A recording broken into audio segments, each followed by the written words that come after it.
Never thought it'd be like this. I mean, to read it is one thing. To be standing here now, I don't know where to begin. It's hard to put into words to know something's coming for so long. You wait and wait, and to be here right now, in this moment, the feeling, if you only knew.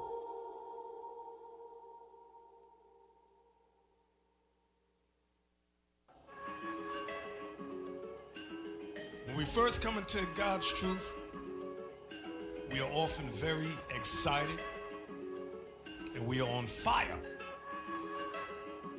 When you first hear this truth, you're on It ain't optional for a warrior. fire.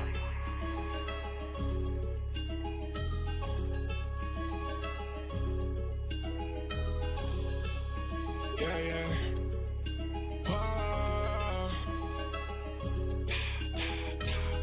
Hey, we put it in work every day, and you know we content for the faith, so we never pretend with the fake. Got no time to hang out with the snakes. I just know what I am, what I ain't. I just do what I can, what I can't. I just leave it to him, I don't think. Hey, what do you mean? My blessing came straight from the Lord, straight for the team. I'm out here just praising my God. Everybody know I gotta grow. All that evil can't take that no more. I can't hang with the wicked no more. Can't stay the same my whole life. Ain't got much longer, I gotta get stronger. I'm lifting and building my faith, doing whatever it takes. Giving and least to my debt, can't afford that mistake. Ducking and dodging the fakes, can't be with phonies. He told me I gotta be great. Fire, brimstone, embers, infernos. I cannot swim in that lake. What turns a kid to a man and a man to a king and a king to a god? It's deeper than surface, I wanna be worth it. So I'm out here fixing these flaws. So I'm out here keeping these laws. They actions show me that they frauds, pushing they lies off facades. Now who gonna answer this call? Oh God, we put it in work every day, and you know we content for the faith, so we never pretend with the fake. Got no time to hang out with the snakes. I just know what I am, what I ain't. I just do what I can, what I can't. I just leave it to him, I don't think. Hey, what do you mean? My blessing came straight from the Lord, straight for the team. I'm out here just praising my God. Everybody know I gotta grow. All that evil can't take that no more. I can't hang with the wicked no more. Can't stay the same my whole life. Oh, I been working on getting my flow right, and I felt like a king since I stepped on the scene, and I swear that this feeling is so right. Lately I just been growing my faith and repenting and working on getting my soul right. I remember when I used to ride with that work it, but over there pray that it go right. Way back then I was whipping illegal, riding around town with a strap and some Cheetos. I pray for guidance and find it inside of the Bible. I had to repent from that evil. I promise I got it. I'm wiser than I was before, and now I'm taking shots at the ego. Straight off that alley, now I'm going CeeLo. I'm crazy, I'm focused, I'm deadly, I'm lethal, but that's me though. Ay, we put it in work every day, and you know we content for the faith, so we never pretend with the fake. Got no time to hang out with the snakes. I just know what I am, what I ain't. I just do what I can, what I can't. I just leave it to him, I don't think. Hey, what do you mean? My blessing came straight from the Lord, straight for the team. I'm out here just praising my God. Everybody know I gotta grow. All that evil can't take that no more. I can't hang with the wicked no more. Can't stay the same my whole life.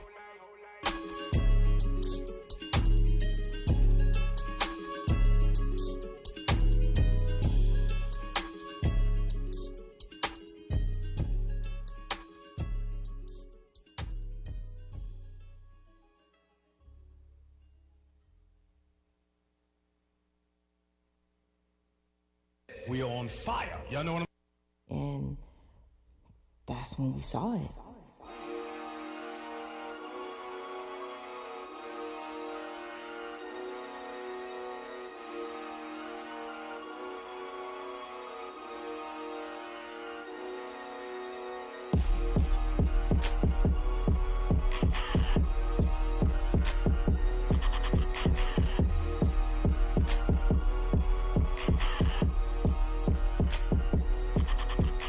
It's getting cloudy. When our chariots come, then we outie.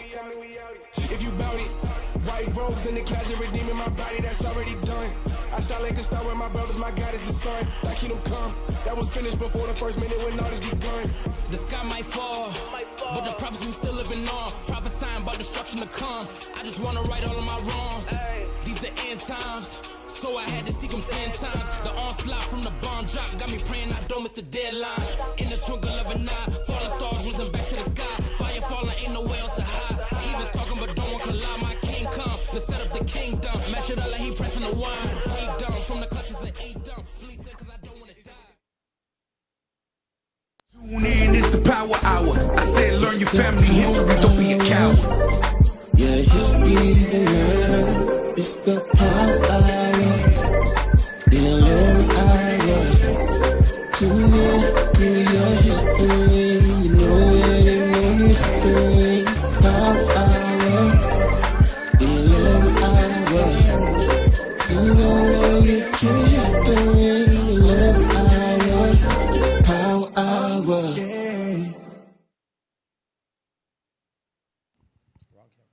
Hey, Shalom Israel, Most High in Christ. Bless Officer Issachar. This is the Power Hour Plus. That's right. All right, and IUIC Raleigh. So today we got a lot of different hosts from different radio shows. So we're going to introduce them, starting with my right. Hey, Shalom Israel, Most High in Christ. Bless Officer Radio IUIC Raleigh, man. All right, to my left. Hey, Shalom Israel, Most High Christ bless. Officer Mishael, IUIC Raleigh. And to my far right. Hey, Shalom Israel, Most High Christ bless. Officer Abraham. Same school, IUIC Raleigh. That's right, that's right. Hey, but we're going to talk about these shirts, though. I know we got all black, but there's a little difference. We all got IUIC TV on the left sleeve. Right. But what's happening with your shirt? Let's start off with the 90 first. And we also representing Arm of God Radio. Arm of God Radio. That's right. Where we give the visual perspective to the spiritual objective. That's right, that's right. And then to my left. Hey, we got Escaping the Plantation 2.0. That's right. Hey, shout out to Captain Galileo, all the cast on Escaping the Plantation. Captain all Josiah. praise to the Captain Josiah. All praise to the Most High. We got a trifecta up here. That's right. If you don't know, this is Smithereens to my left. Officer Smithereens. You got to watch the show to know what I'm talking about, all right? And then, like I said, if you want to Hey, what about your shirt, man? Yeah, we got to introduce your shirt. Come on, man. I got to bring it out for Northern Kingdom. Come we got on the now. Reino del Norte show. All right, Monday through Friday. Reino del Norte. All right. Yeah. If you know some Espanol, you can come check us out at Reino del Norte, all right? We got different times, different days, all right? So, hey, today's topic going to be fire, but today we're going to do something special in the Power Hour Plus. We're going to start with the Righteous Rant. We're going to put a little piece of every show we got here in Raleigh. And we're gonna do something special, and then we're gonna go to the topic, all right? So we're gonna start with the Righteous Rant. Start with those first two videos at the bottom, IT. All right, the very bottom. Officer Ray will send them. All right. Hey, shout out to Deacon Yashua for letting IUIC Raleigh host today. Hey, all praises. Shout out to D. All praises. All praises. We'll try to keep it right. I'm Budagessa's in the building. Everybody, everybody that goes, the A team knows what I'm talking about. Hey, turn the mic down a little bit. Hey, while they pulling that up, how fast you think we went to get here? Man, I'll hit. Look, we got stuck in. There was traffic on 95. I saw like 3,000 18-wheelers. I'm telling you, from where the eye you can see. Sitting there, just recording they sleep. So we hit 301. And we can't incriminate ourselves. You know? I didn't say we were going pretty fast. I ain't gonna bring out the numbers we was hitting. Hey, every city got a highway that get on your nerves. You know what I'm saying? Right. And Highway 95 here in North Carolina is the worst. Trash. If you're trying to get somewhere, that traffic on 95 will hold you up. Right. All right, T. Let's play that first video with the brother with the red hat. It's still downloaded? IT is also in traffic. Damn. They are also there. I guess both videos are downloading. All right, well, what about that first video? We'll start with Deacon Yashua. Deacon Yashua is going to set us up for the class today. Let's do the first video then. The very top, right under the thumbnail. All right, let's play that one. Yeah, there we go. That's it.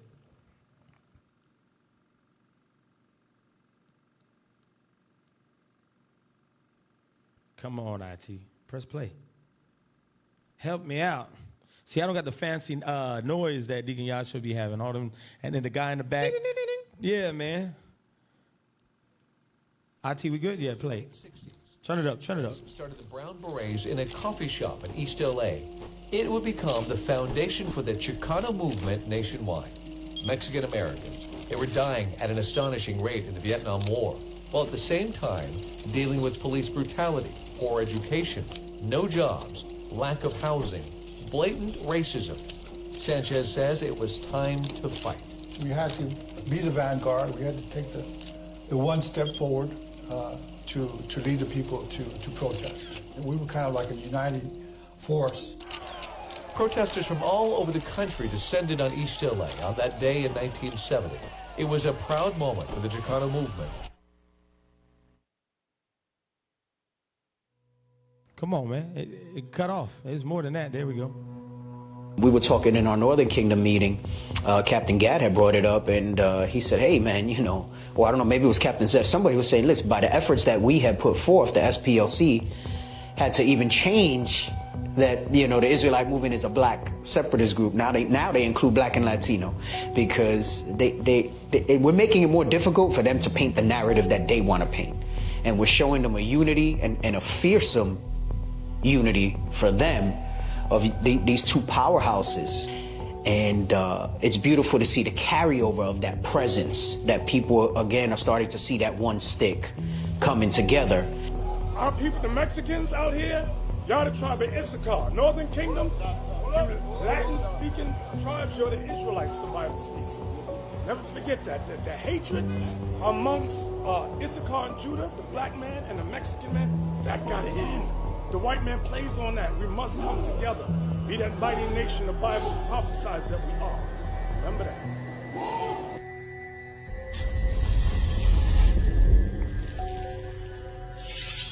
Fire, fire, fire. So, hey, we got to stop the hatred between Judah or Northern Kingdom and Southern Kingdom. Let's put it like that. Right. All right, the dark races, right? The dark tribes versus the light tribes, or the ones that speak Spanish versus the darker ones that speak Spanish. Because guess what? Even in Mexico and Ecuador and stuff like that, there's racism. You got the ones that like in Mexico we're going to be talking about today, and the Afro Mexicans, Afro Latinos, they be getting discriminated on in their own countries. So if you guys ever watch Telemundo or any of those stuff, I know Judah be watching it just for that little music, or for the Latino Sábado woman. Gigante. There you go. Yeah, Don Francisco. You got it right. But when you watch those shows, right, they got the Latina woman with the blonde hair. They got the ones with the pointy nose. They got the light-skinned ones, right? We were in Juarez last week, and again, there was dark Mexicans talking to us in Juarez, and I was asking them, I was like, how come women like you don't be on Sábado Gigante and all those novelas and stuff like that? They didn't have an answer. They were like, they don't want our hair. They don't want our face on there. So, hey, guess what? They're going through the same oppression, all right? So don't think that Northern Kingdom ain't black. How the white man's beauty standards travel down there to the Latin areas? Because they're the ones ruling those places. That's right. They got the ideology and the beauty standards set up. And ain't there's hardly any East all around. Yep. Except in the very best places. Yes, sir. That's true. So, hey, we're trying to destroy the strongholds. We're trying to show in this class today, and we're gonna be talking about a lot of different things. But the main point of today is the Afro Latinos. All right. But like I said, I want to give IT time. IT, have you got those 2 videos yet? All right, let's play them. Let's start off with the righteous rant today. All right. Go ahead. Start with that first video. Fellas, I know it. Come on. Let's put the video with the audio. Let's try that. That's right. Let's try that. It's a new thing. They nervous. They know Deacon Yasha's watching. AV stands for audio and the video. You got it. Simultaneously. There we go. All right, we're getting it. I can see it.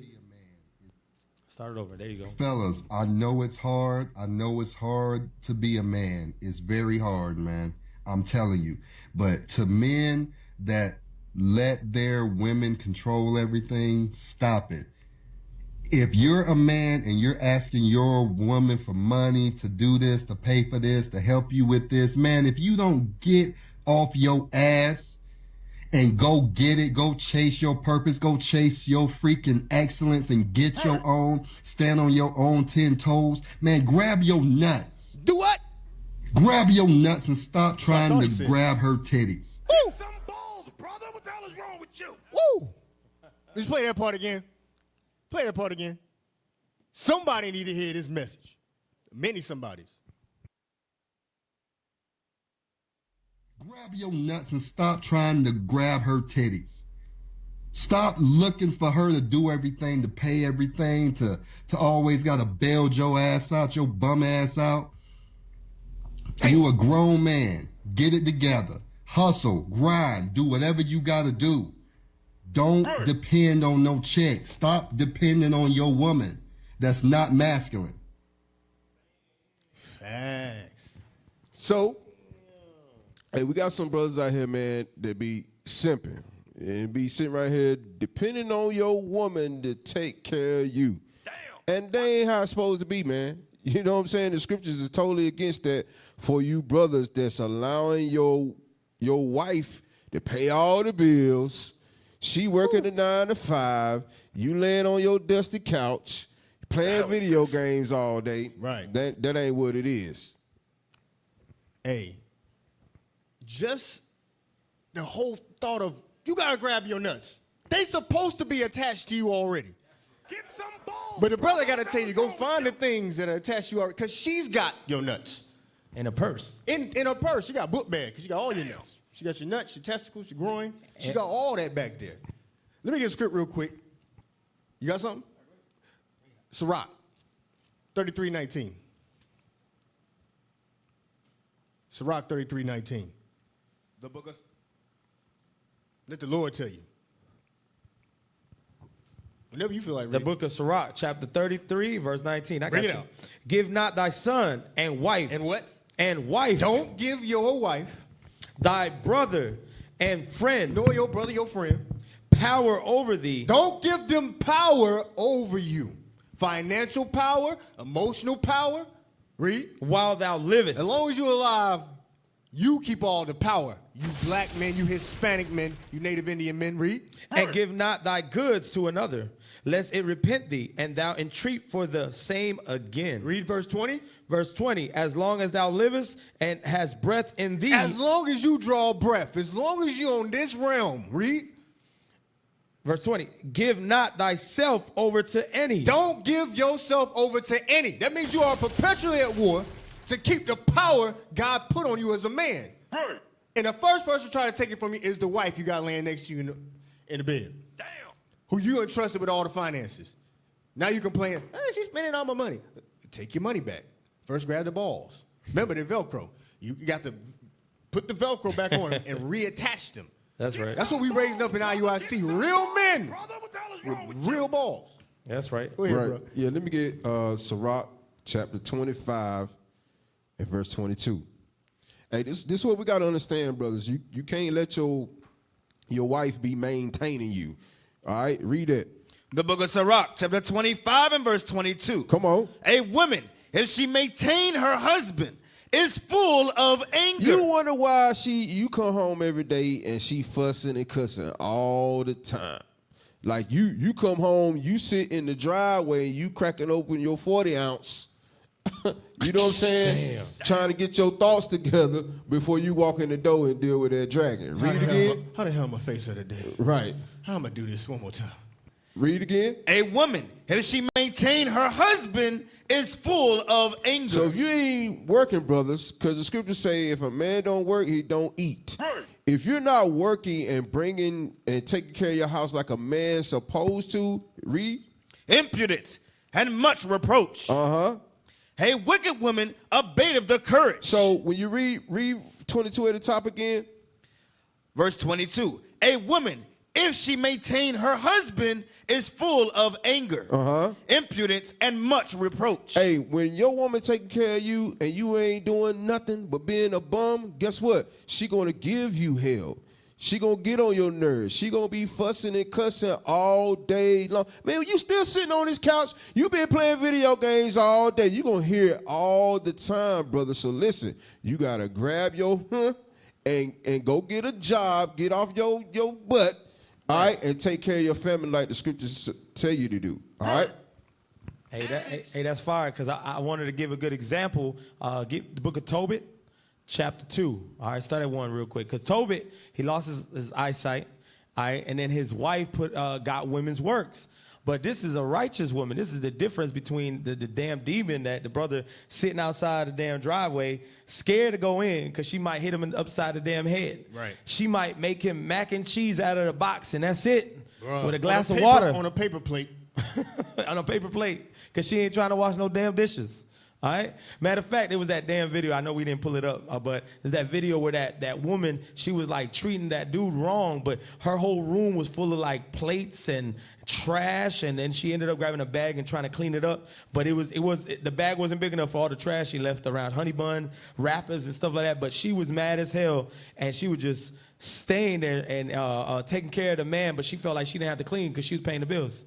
Damn. So it was a horrible, but you know, hey, we ain't gonna put that video she out. was the man. Yeah, she was the man. She was the man. She just took her drawers off and threw them anyway. Yeah. Hey, let me make this point too, and sisters, let me make this point. Your Lord, your husband may be falling on a hard time. He may be out of the spirit, right, at the moment. But that don't give you the right to start acting like a pure T demon, right? To start calling him a bad, disrespecting him, belittling him. No, you ain't supposed to roll like that, okay? Right. That's right. And let's get that real quick. Chapter 2, verse 1. I just want to show some of the qualities of a righteous woman. The book of Tobit, chapter 2 and verse 1. Mm-hmm. Now when I was come home again, and my wife Anna was restored unto me. Go ahead. With my son Tobias. So he got his wife and his son back. Read. In the feast of Pentecost. All right, it was the feast of Pentecost. This is a high holy day. Some women don't even want to go to the high holy days. They get up quick and look at the man the whole time he at the leadership table or whatever. You know what I'm saying? If he's over here trying to get, I'm not saying here, but right here trying to get some wisdom. And then the wife is just looking like, when we leaving? Sending signals. Yeah. Or text messages. Yeah, text messages. Brother phone. I had a brother, no names. Brother was around me, and his wife was drinking his damn coffee because he was taking too long listening to scriptures. Stop playing. She said, you know what? This coffee I bought him looked pretty good. I'm just gonna drink it since he's over there getting the scriptures. Wow. Not gonna save it for the man. She gonna drink it. Because maybe she a little tired. That's passive aggressive as a mug. That's some evil stuff. Don't touch my drink. So go ahead. Read it from the top again, 2 and 1. Now when I was come home again, and my wife Anna was restored unto me, with my son Tobias, in the feast of Pentecost. Go ahead. Which is the holy feast of the 7 weeks. Read. There was a good dinner prepared me. So she cooked. This woman knew how to cook. This woman, guess what? When you go home and it's a new moon and you already chill with the brothers, the next morning is still the new moon. You're supposed to have some stuff. The sister should already bought some stuff the day before to guess what? So that, because you can't buy on a new moon, so then that next morning she cooks something good for you. Right. Not a box of macaroni or the ones you put in the microwave and put water in it. Or you go get something. That's right. You go find something. Jump to verse was 11? Yeah, 11. 2 and 11, please. Verse 11. And my wife Anna did take women's work to do. See, women's works. You read that in Acts. You read about Lydia, Dorcas. They knew how to sew. They knew how to do things, all right? They were good with purple. They were good. You know what I'm saying? Our women did have works, and they had work deeds. They knew how to do things, all right? Alms. Alms don't always got to be money. A woman sewing fringes on one of our shirts, that's alms, all right? Sometimes you go to these other countries and these sisters, they're very humble. They'll hey, I'll fringe you up. You know, you guys come in here, one of your shirts don't have fringes. Hey, I got you. You know what I'm saying? That's how our women got to be. Read. And when she had sent them home to the owners, they paid her wages and gave her also besides a kid. Now I ain't gonna get to the next part because of course he got upset. He thought the kid was stolen. But the point is that our women in the Bible had righteous works, and they helped their husbands in the time of need, like you was bringing out, Officer Michelle. Righteous rant. We got part 2. Yeah, get that next video. We got part 2.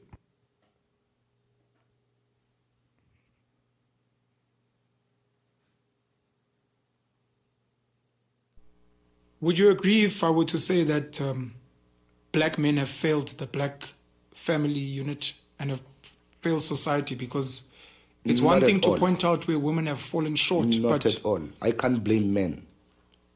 Men did nothing wrong. Women messed up also. Oh, you see that weak, soft, effeminate? He tried to put that agenda out there. Where have black men failed? No. Don't put that on black men. That's what the brother says. Play on. Society. These men were raised by women. Boom. But the men run away from their responsibilities. Because they were raised by women. Boom. Blew his mind. Ew. Just like that. Simple as that. Damn. A man who was raised by a woman does not know how to be a man. He can only be a bitch. Woo! Damn. Oh, Lord. Everybody caught that last part. Yeah, play the last part again. One more time. That's real talk. You gotta watch that again. He gonna be what? You gotta watch that. Play that one more time. One more time.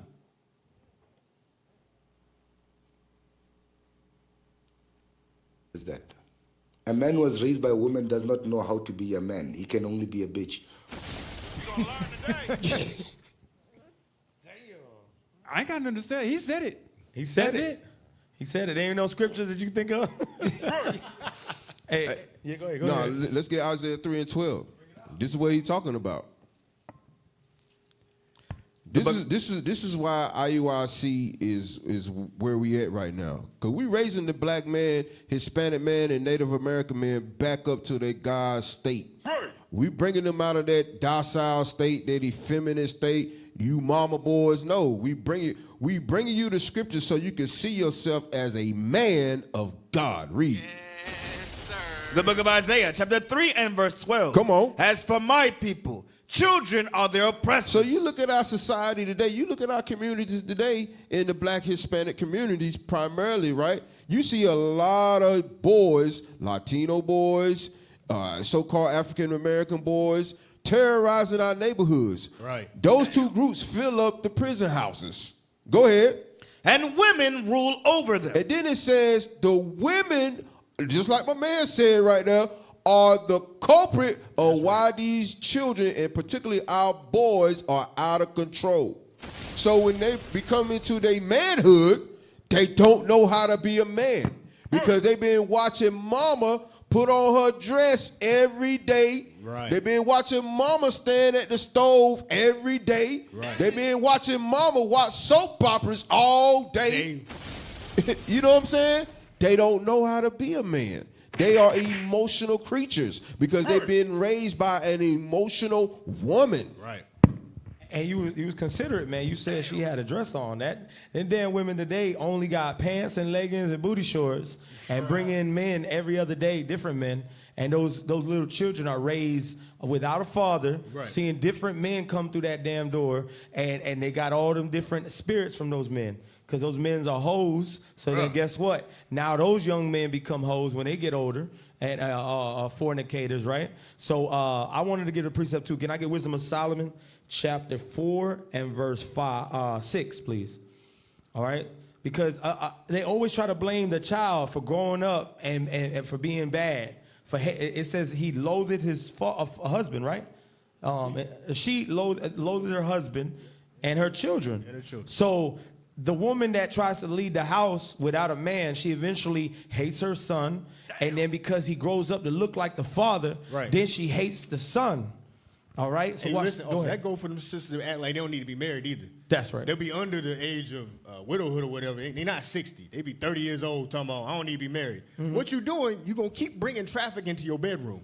You're going to keep adding. Imagine this. If every man you brought into your house, he went and signed your wall and it's permanently there. Every man that came in there and slept with you, how many names would be on the wall in your house? Damn. That your son got to go and look up with this. Teddy and Ralph, Leonard. None of them my daddy. Hey, remember what the leadership showed us? It's in their walls of their stuff, of their vagina. Their names, their spirits are in there. It's in their walls, all right. Yeah. Remember it showed that picture? I forgot what leadership did it, but it was a picture of like a vagina, basically inside a vagina, and it had like different faces like stuck in it, kind of like Jeepers Creepers. I ain't when seen he that. sold the damn spirits into the vagina. That's what it was like. It was That's a class. Like it was like a movie on earth. It was a class. That's nah, life. man. I don't remember that one.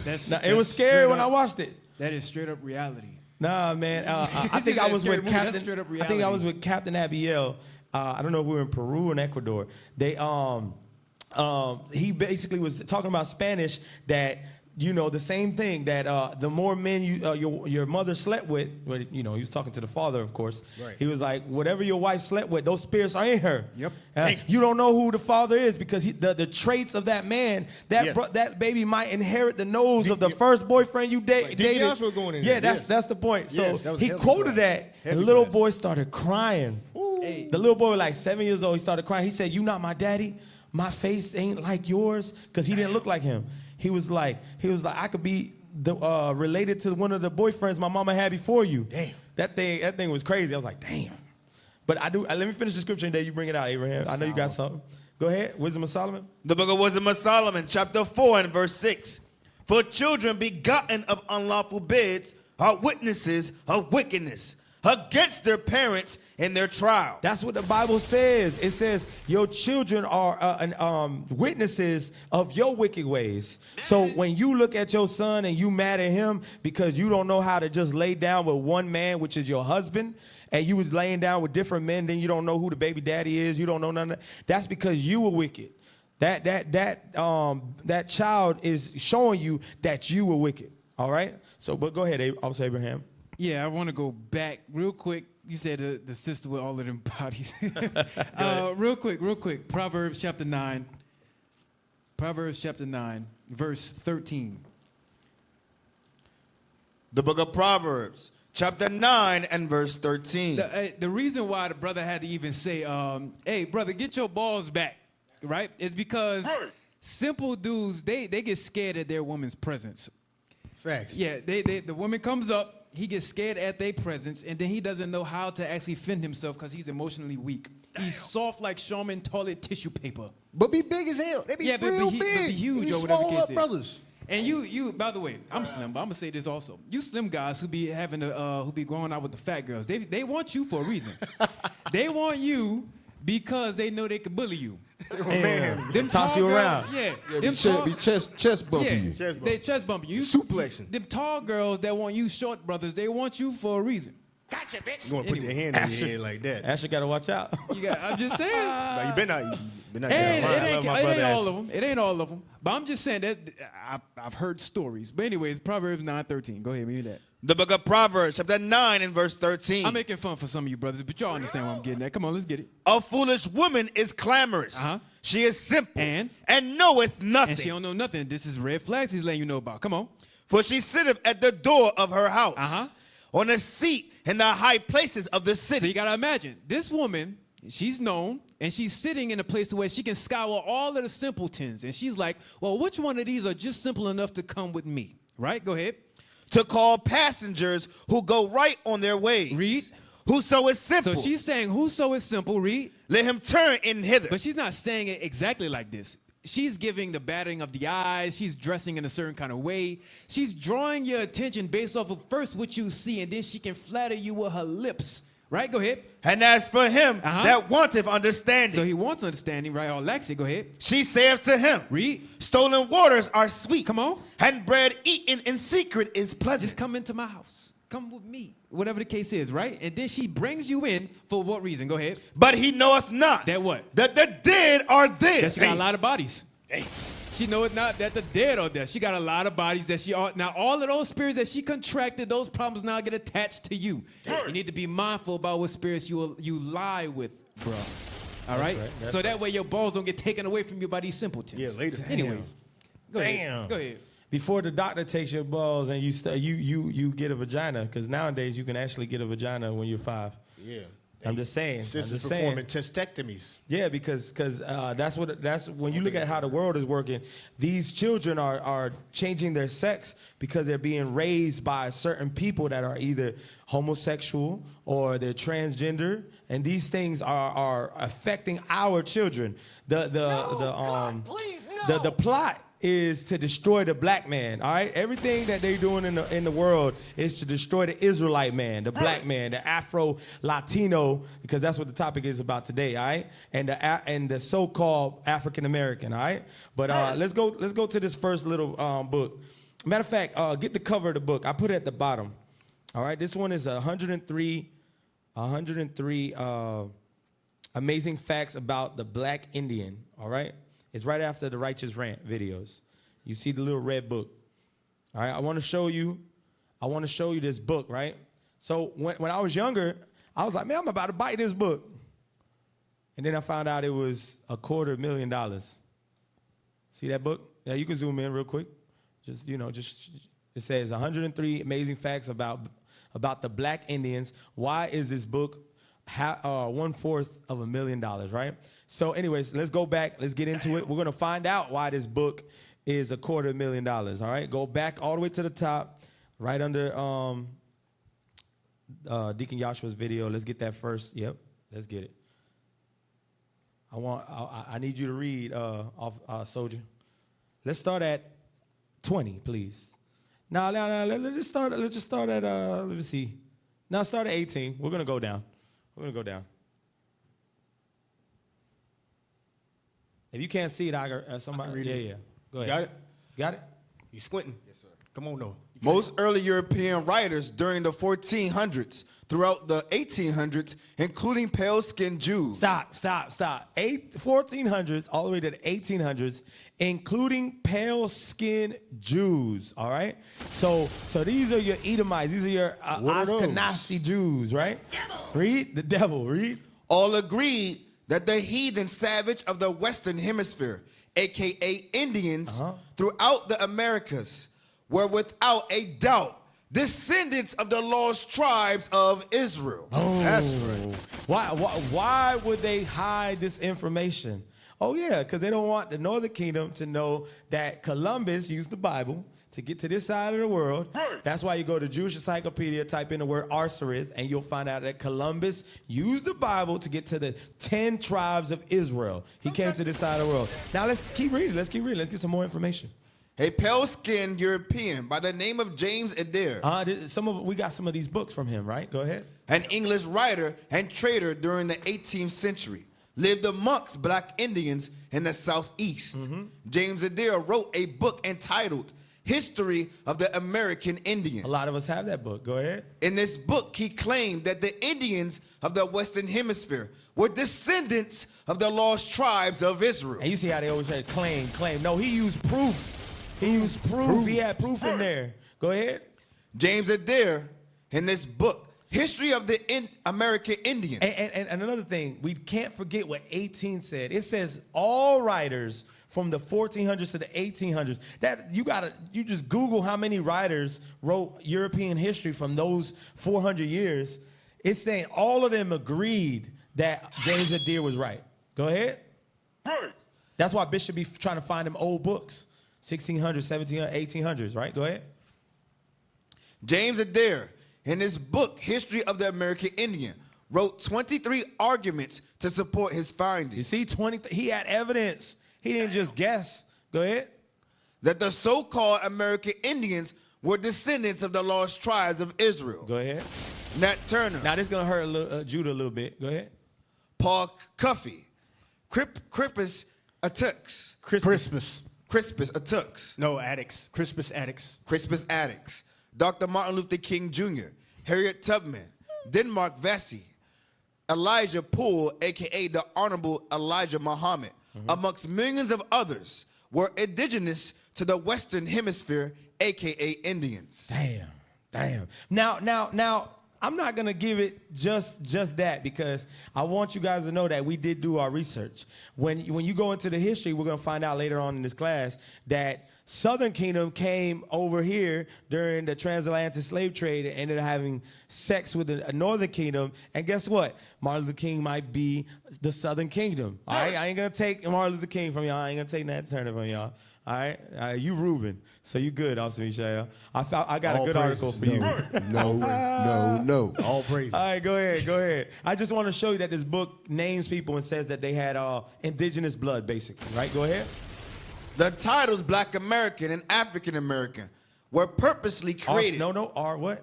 Were purposely, verse 22. Yeah, you skip one. The titles Black American and African American are fake. Right. They're fake. Get that Deuteronomy 28 real quick, 37. Let's prove it, because we got a book, but the book that we always go off of is the scriptures, all right? Deuteronomy 28, 37. The book of Deuteronomy, chapter 28 and verse 37. And thou shalt become an astonishment, a proverb, and a byword. A byword is two words that is not your biblical nationality. So African American, Puerto Rican, those are bywords. Just like tricycles 3, bi is 2, words that don't describe you biblically. Go ahead. Among all nations, whether the Lord shall lead thee. So even if you were in the east continent, right, or the western hemisphere, you would be called Negro, all right, or you would be called Hispanic or Puerto Rican or Dominican. Everywhere you go, they're gonna be calling you by these bywords. Now go back to the book, to the $250,000 book. Point Right? 22. There you go. The titles Black American and African American are fake, inappropriate. European colonized titles to keep indigenous people of the Western Hemisphere, aka Indians, under a spell of ignorance. A spell of ignorance. Look at that. A spell of ignorance. That goes to Hosea 4 and 6. So it shows the names aren't just there to be there. The purpose is always to divide the 12 tribes of Israel. They can never be reclaimed together. Once they realize that we have the same name, we're going to join together. We're going to worship the same God. We're going to go back to our same traditions of keeping God's laws. So keep giving them different monikers, different titles. Go ahead, Oz. Hey, that goes into, was it Zechariah, where the bands of brotherhood? Is that the scripture? Yeah, let's get it. It's 11 and 14. 11 and 14. Yeah, Zechariah 11 and 14. Let's get it, because you said it, but again, we prove all things with the scriptures. So now we're going to go to Zechariah 11 and 14. The book of Zechariah, chapter 11 and verse 14. Let's go. Then I cut asunder mine other staff, even bands, that I might break the brotherhood between Judah and Israel. So God broke the bands of Judah and Israel using the conquistadors, using the Jewish man, because we're going to find out today with a lot of more articles that the people that brought us over here were Jewish. The conquistadors were Jewish. All right, they Ferdinand and Isabella, they just beat Castile and Aragon, the Moorish cities, and then all of a sudden they financed the transatlantic slave trade with Columbus with the money that they stole from the Moors. So, hey, we're gonna find out a lot of good stuff, but we're gonna keep reading this book. Go ahead, go back to the book. Because I'm telling you, the next article is gonna back up this book. But this book, I only got one page. There was like, it's 103 facts, but this is only like maybe 13 and 12 facts. But go ahead. Point 23. The titles Black American and African American were purposely created to psychologically and spiritually disconnect indigenous people of the Western Hemisphere, aka Indians, from their true motherland, which is right up under their feet. Damn. So I do want to say something, because on the last Power Hour when I was able to host, we went over the word Indian. So Indian comes, and you could read it on the Promised Land book, right? The Promised Land book. I forgot who wrote that one. Lost Tribes of Promised Lands. There's a page in there that talks about that the word Indian Columbus used because it means in Dios, which means in God. And he said that he saw them gentle people, peaceful people, like it says in Esdras. He quoted the book of Esdras and called them a peaceable multitude. So he named them in Dios, meaning in God. So he called them los niños de la India, which means the children of God. So he knew who he was coming to get. So every time you read Indian on this book, I want you to understand it's talking about Northern Kingdom, all right? So go ahead. Keep going. Point 24. This might be the last one for this page. Go ahead. The Reverend N. Jesse Jackson, a South Carolina Cherokee. He's a what? South Carolina Cherokee. A shout out to Captain Gad and Officer Nahum. he was the tribe of Gad. All right, go ahead. Started and promoted the fake title of African American. This brother. Go ahead. That has been imposed upon Black Indians indigenous to the Western Hemisphere region. All right, and let's get the picture. Let's see what this brother look like. Hey, you know what's heavy about that, though? Go ahead. Because it was imposed upon Black Indians indigenous to Western Hemisphere region, right? And usually African Americans, per se, right, Judah, they be like, oh, you started that to call us African Americans. But it's saying That even still is not right. But you can tell that his intention behind it was to call the black Indians African American. That's crazy. That's right. Go That's ahead. right. Get the picture of the Cherokee tribe in Carolina. All right, it's the very next picture. Yeah, that one. Let's see what a Cherokee Indian look like. Look at that. Because Jesse Jackson light skinned. He light skinned. But this Cherokee tribe, hey, shout out to Austin Nahum. He sent it to He's me. somewhere rejoicing right now. Yeah, Austin Nahum light skinned. But this brother right here, his ancestors were dark. All right, but Yeah, he was in again, the sun. the Cherokee tribes, what it say? Cherokee tribes in the Carolinas were reclassified as Negro and other slaves. Hold on. And the well? In the Carolinas. Now, they have brothers specifically on this panel who have a hard time believing that they might be Northern Kingdom. telling you, put the camera on the brother. Put his hair. They have brothers over here to my he left. have a hard time believing. Some people have trouble. A hard time. And problems. Believing that they know Taking the kingdom. accountability for their heritage. Hey, listen. Let me brother is a Seminole take the camera off Indian. him real Hey, let quick. me He explain Reuben. something. Somebody put the blue flag behind him. The flag that I'm closest to right now is Reuben. Is Judah. Okay? I'm from the tribe of Judah. That's right. With your Now, hands and for we're the gonna tribe of find Reuben. out. We're gonna find out that they reclassified Northern Kingdom as Negro to confuse us, right? But that's why the Bible says that we can't lie to the angels. When the angels come, when the reapers come, hey, they're gonna put us in our gate. They're gonna send us to the right gate. I might be Judah, man. I know I'm light skinned. Nah. Stop the cat. I don't know about that one. No, I'm Northern Kingdom. I'm Northern No Kingdom. say, no bueno. Shout out to the burros out there. All right, all praises. Let's get a picture of Jesse You have Jackson. the prototype Issachar face. True. I just don't know why I don't like the Kumbi Kings and the cowboy boots and the camouflage. Not the Oh, camouflage. that part, yeah. I just don't. I don't that know. part. I I've don't never know, seen man. you wear cowboy boots. No, one I time. can't. One time. I did. Yeah, we had the what was it called? Tabernacles. Don't Dang act it. like it didn't happen. I don't remember it. The rodeo day or something like that. Oh yeah. You talking about the day we had to dress like cowboys? Yeah. Damn. That's the closest you've been to being I Mexican. didn't remember. But I thought the Cowboys were Judah. I was trying to be Judah, man. I'm just saying. Oh, but go God. ahead. Go Read ahead. on. Go ahead. Read. Now let's get the next picture. Let's get what Jesse Jackson look like. Just showing like he look like Nahum grandpa. Go ahead. Come on, IT's right under it. Right under that picture. Just click on that link. Let's get with the one before that is Jesse Jackson. Y'all need that? There we go. I just want to show what the people what he look like. Go ahead. Look, to be honest, Officer Ray, he looked like your daddy. Oh my God, yo! Hey, my red probably laughing right now. I just saw your daddy coming to the house today. Matthew 18 operators are standing by. He looked just like your daddy. After the show. So you might be Northern Kingdom, man. You might be Cherokee. Start Matthew 18, start verse Vast 1. North Carolina. We gotta Start check. verse 1. Hey, Officer Misha, we gotta check Vast Now North Carolina. he's Northern Kingdom. That's why y'all. That's why we brothers. Hey, somebody did say you had a Mexican mustache. But all right, let's keep it going. I let you cut my hair. That's why.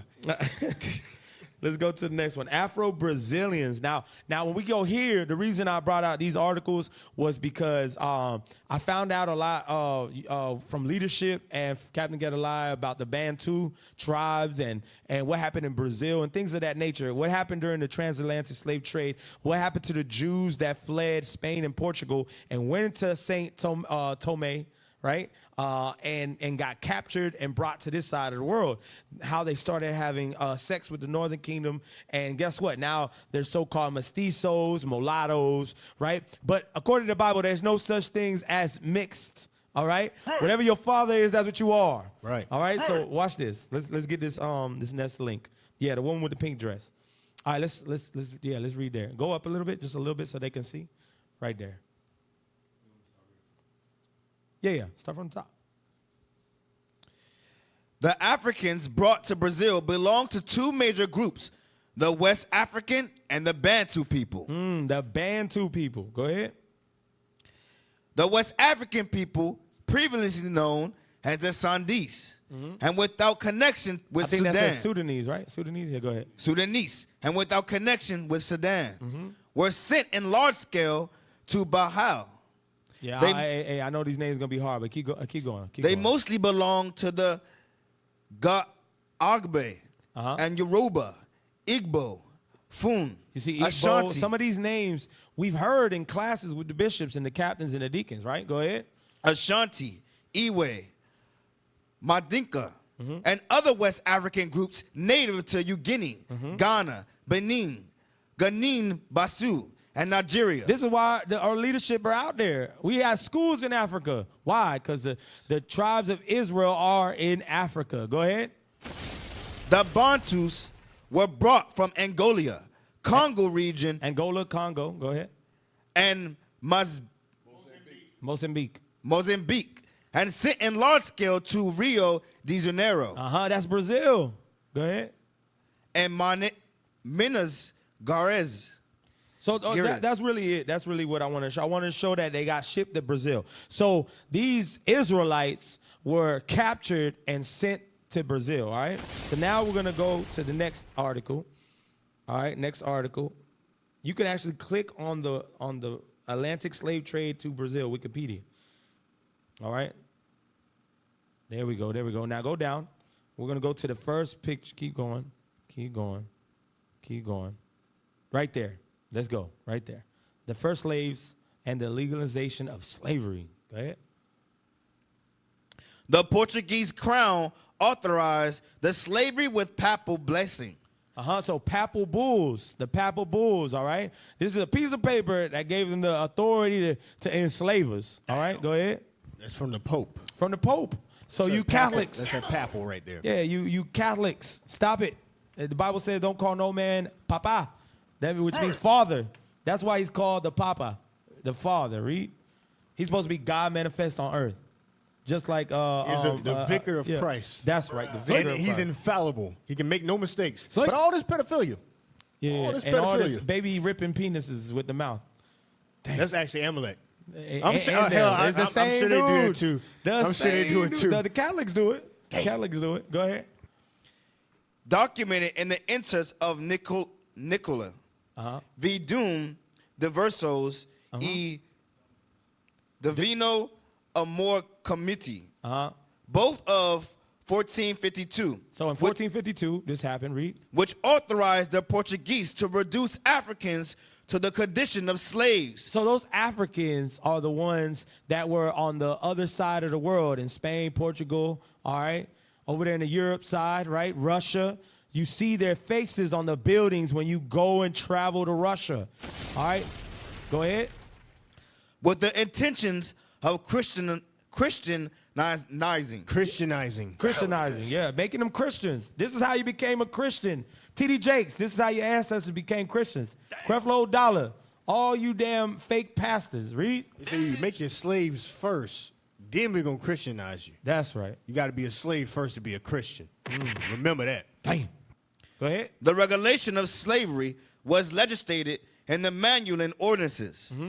The adoption of slavery had been thus tried to overcome the serious lack of manpower. They trying to say they didn't have manpower. Go ahead. They just wanted damn slaves. That there was also all over Europe due to the reoccurrence of epidemics, many of them from Africa and the East. Until the first half of the 15th century, the Portuguese population was constant. All right, jump to the earliest record of sending African slaves, the third paragraph. Right there. The earliest record, right there.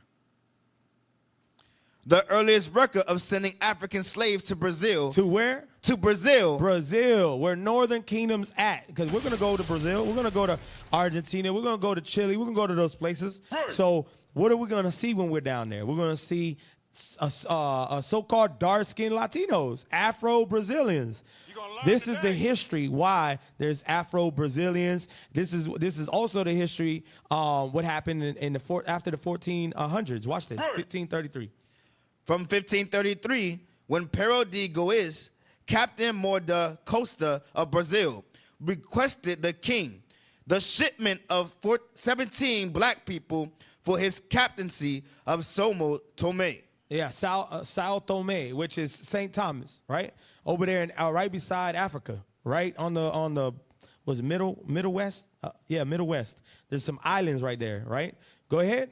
That's something you got to remember, Sao Tome, because a lot of people don't know that the Jews lived there. And we're going to find that in one of the next articles. Go ahead.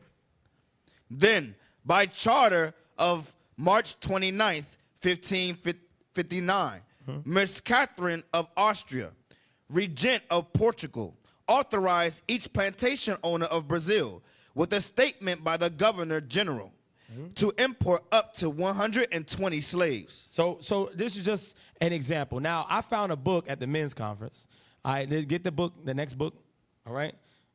The next book was just called Brazil. We were just walking by. We were walking by right after you get out of watching the deacons, the bishops, the captains going in. Right across the street was a big bookstore. So I was like, you know what? Let me walk over there. Let me see. You know, leadership says always just see what books. Ask for Jewish books. So I found a book that said Brazil. So I knew that, you know, as a Northern Kingdom prophet, we're going to have to go down to South America. So watch what this book says. Let's get this next little article real quick. There we go. Afro-Brazilian cults. Afro-Brazilian cults. The first African slaves to reach Brazil in the 1530s. Or 1533, read. Were mostly from the Bantus people of Angola and the Congo. You see, they were from Bantu people of Angola and the Congo. Wow. Why don't they call them African Americans? Ain't that South America? You mean to tell me this book is just sitting in the store? For $1. For $1? $1. Wow. 18 pesos from Mexico. You read that again? It's not $1 no more. Go ahead. His prices went up. That's why I didn't give him the name of the book. It says Brazil. You know how many books named Brazil? Come on, man. Go ahead. The first African slaves to reach Brazil in the 1530s were mostly from the Bantus peoples of Angola and the Congo. A smaller number from the Mozambique. I know you tried to do something else, but you're gonna have to say what the word says. Mozambique. He don't got the Edomite language down packed. It's all right. My Spanish sucks sometimes too. Go ahead. And Madagascar. Hey, they got movies called Madagascar. Well, the animals of clowns and it be Judah the actors. Damn, yeah, a lot of actors were Judah. Yeah, they trying to play y'all. Go ahead. Later, they were shipped from the Ivory Coast, Ghana, Togo, Benin, Nigeria, Guinea, Gabon, Guinea, Bissau, and with them they brought numerous, very distinct cultures, languages, customs, beliefs, commandments, feast days. Go ahead. Legends, food, music. Foods, they knew how to cook. They had a certain music. They had dances, customs, and especially religions. They were Jews, and we're gonna find that out today. Go ahead. You know what? What we just read right there sounds very similar to what Rudolph R. Winsner in Babylon the Timbuktu, when he talks about the Jews in Africa, all the different. We had architects and different type of skill sets within that community. So they're just showing you right there that we wasn't no savages. Right, we weren't playing in mud. Right, we weren't playing in mud. We ain't had no bones through our noses and all that right there. We were civilized people. You gonna learn today. It helps Esau to not feel guilty. They just took slaves. They just took slaves out of, what do you call them, creatures. That we just a bunch of creatures over there. When in reality, you enslaved a nation of people, a powerful nation of people, with a whole culture and strong religious beliefs. We halfway knew who we were, halfway. We will never forget that. God ain't never forgot that thing. That's right. All right, let's get the next link. Let's keep learning about these Brazilians. Skip the Issachar king, the Montezuma. I'll show what he looked like when we get to Issachar. All right, but let's get the next thing. It should be Afro-Brazilians. It's like a map, 2022, right underneath the Issachar king. All right. Hey, get Sirach. You got it? Yeah, keep going. Give me Psalms 44 while he pulls that up. Psalms 44. That's not it, IT. Psalms 44. Give me verse 9, 10, and 11. The book of Psalms, chapter 44 and verse 9. But thou hast cast off and put us to shame, and goest not forth with our armies. That's why we fell. That's what history we talking about. After we fell, the so-called white man, you talk about Ferdinand, you said Queen Isabella, sent us off into slavery because we fell. God went with our armies. Come on.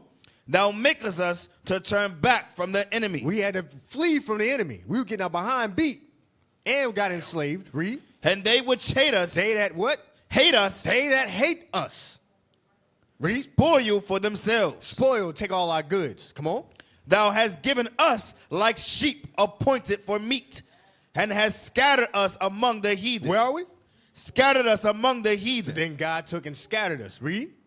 Thou sellest thy people for naught. He sold us for nothing. He sold us for nothing. Read. And does not increase thy wealth by their price. What does that mean? God didn't gain nothing from our captivity. That's right. Our slavery is punishment for our sins. It was not for God to profit of. It's no profit to God to see his chosen people put in the very bottom. Names taken, made an example of by all these heathen, a mocking stock. That didn't increase God's value at all. That's for our correction. That in our tribulation, in our peril, we turn back to seek the Lord. We had people over us that should be under us. You got it? They found it? Yeah, I think they found it. Hey, I just want to make this point right here. Yeah, go ahead. On the Power Hour, and we're going through Northern Kingdom and Afro Latinos, right? We got to understand, I just want to make this point to you Christians out there. This Bible right here is talking about the blacks, Hispanics, and Native Americans. It's talking about the Southern and Northern Kingdom of Israel. We coming back together as one in these last days. That's right. So all the history and all the documents and the books that we're going into is to prove that very point, that we are the children of God. Understand that. This Bible right here, this holy Bible that's in your pews, that's in the hotels, you in the courtroom swearing on it and everything like that. Listen, this Bible is the Constitution, the records of the Israelites. Okay, which are the blacks, Hispanics, and Native Americans. So we're going to continue to prove that we are the people of the book. All of us. Hey, you know what's crazy? IT, the picture, the picture with it looks like a house, like a bit like buildings, that you passed, where we talked about the Portuguese crown. Let's see if we get that real quick before we get that. It's like right under the woman with the pink dress. You'll see like a picture, and it has like houses. Yes, there you go. Because we didn't look at the house and click on it and then read what's on the bottom. Read what the bottom says right there, soldier. Market of slaves. Market of slaves and Rechif by Zacharias Wagner. Painted around 1637. Go ahead. During this time, African slaves were sold to Dutch and Portuguese Jewish merchants.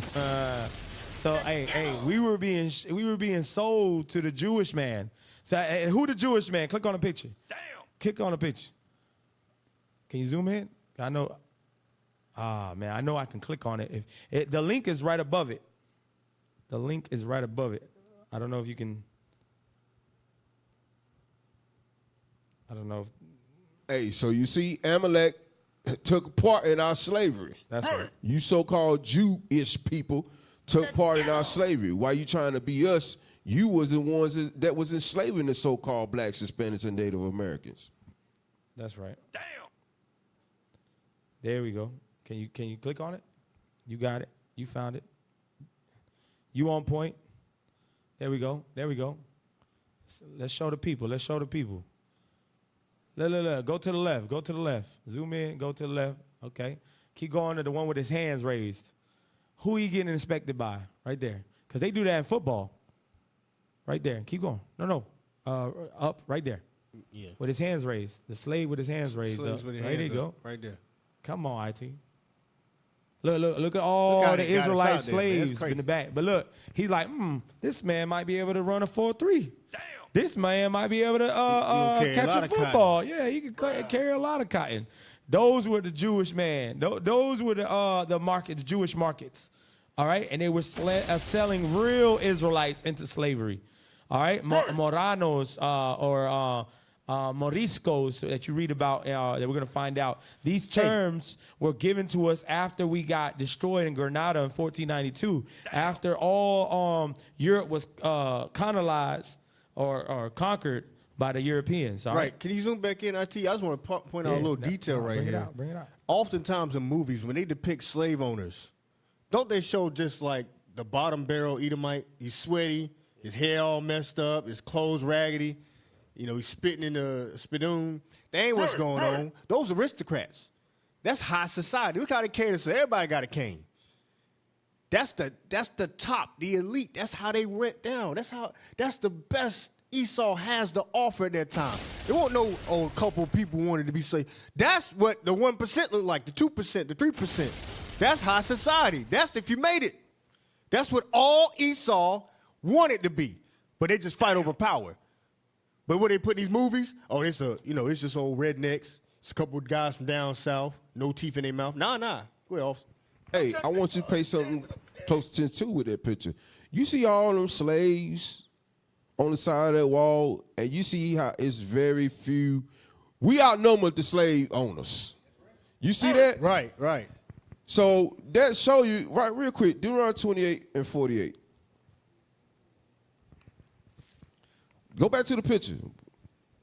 Hey, Calvin Candy said that in Django. Yeah, go back to the picture. I want you to see. Look at all the slaves in the back, bunched up, right? And look at all these it's about what, 1, 2, maybe about 10, 15 slave owners out there with all them slaves. Why did that happen like that? Read.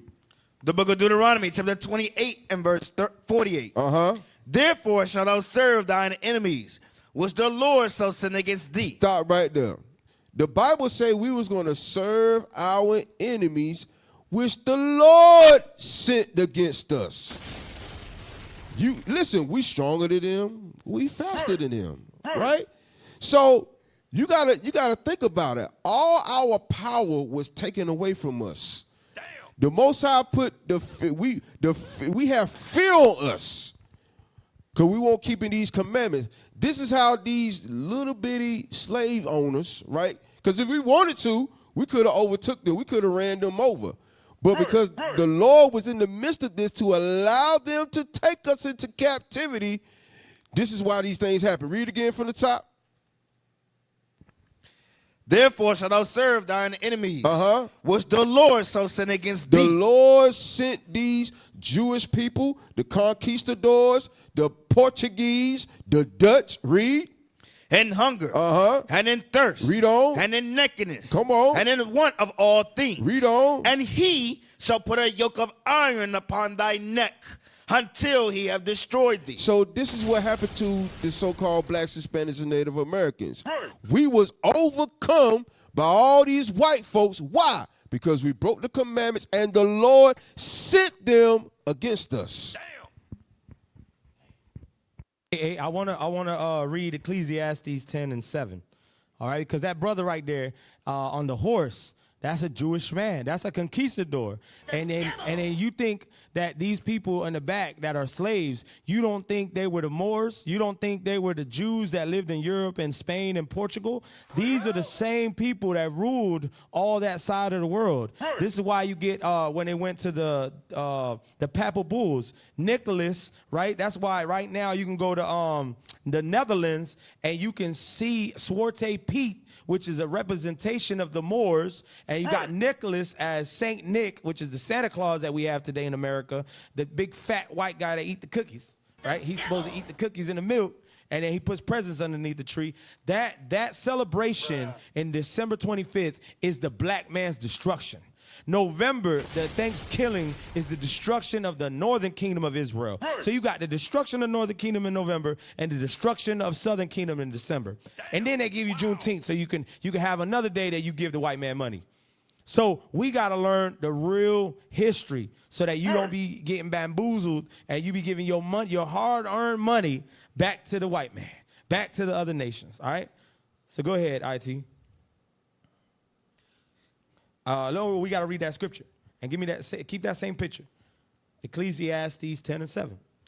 The book of Ecclesiastes, chapter 10 and verse 7. I have seen servants upon horses and princes walking as servants upon the earth. So that's why you read in the Bible in Deuteronomy 28 that our kings were going to be put into slavery that we have put over us, because Montezuma was a king that we put over ourselves. You got the kings of Africa, all right, or you got Guinea, you got all the Nigeria. When our kings were ruling their lands, they were being captured and put into slavery. That scripture in Deuteronomy 28, 36, that's talking about this in this picture right here. Those were kings and princesses and princes, all right? And you got a man on a horse right there. Go back, IT. Come on, man. Stop showing me. Go back to that image. Yeah, there we go. You see that man at the bottom left? He on a horse. He talking to the other slave master, talking about, look, I got my slave right behind me, all right? Now read that scripture one more time so we can see it with the picture. I have seen servants upon horses. That's a servant. That was a Caucasus. Like in that movie where he was like, that baby from the Caucasus Mountains of Georgia, Russia.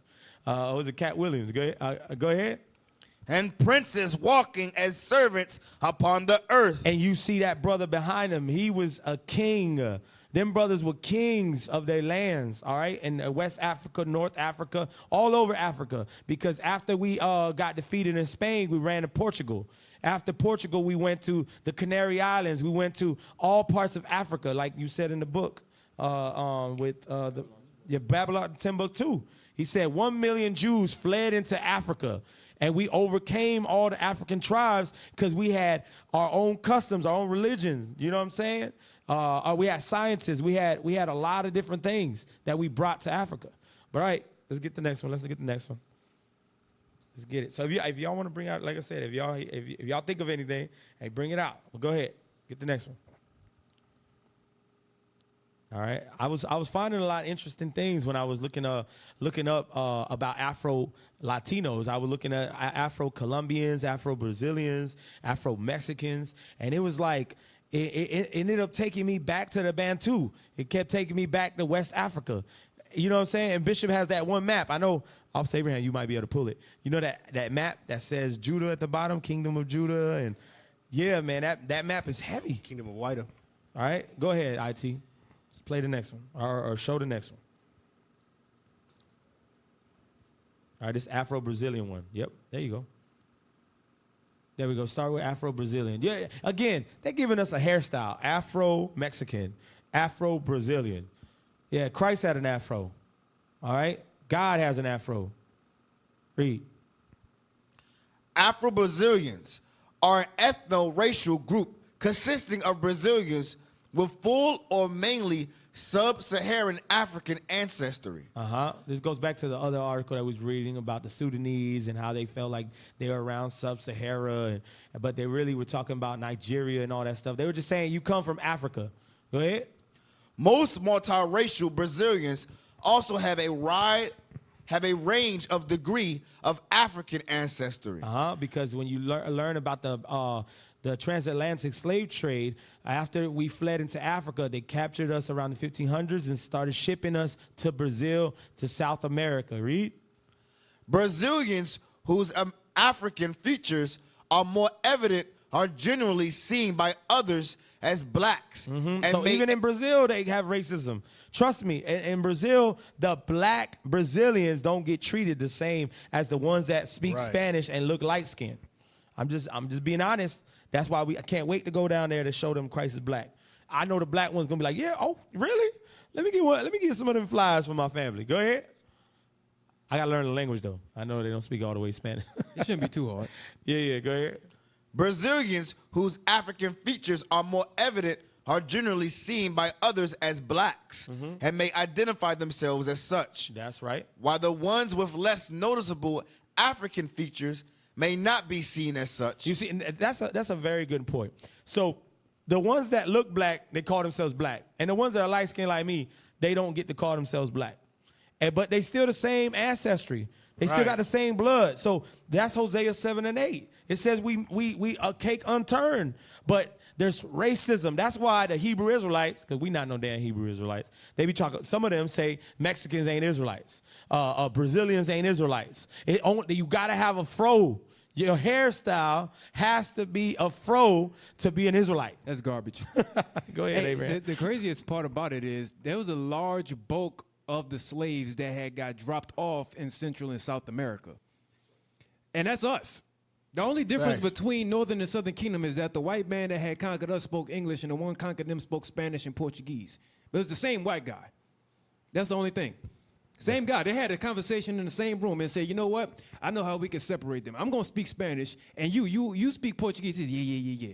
Got on the boat, separated each other when they was on the Atlantic, and then they all three had went in 3 different spots on 3 parts of the continent, Right. North, Central, and South America. And all of that was, you were sent specifically to certain areas based on who you were. Right. They did not randomly stick people in Brazil and then certain people in Mexico. No, they knew exactly what tribe you were. They separated you. They did not want all 12 tribes together. Hence also the different language barriers. Hey, matter of fact, they have this book called The Great Father, and it's a 2-volume set. And it was about a Jesuit priest who makes his tale about the native Indians and the Hispanics and his journey throughout here speaking different languages to make sure that they were properly colonized. And it's a big book. It's a 2-volume big book. If you can find it, then good luck. But I'm just saying, one day. One day. Hey, IT, pull up that picture I posted at the bottom.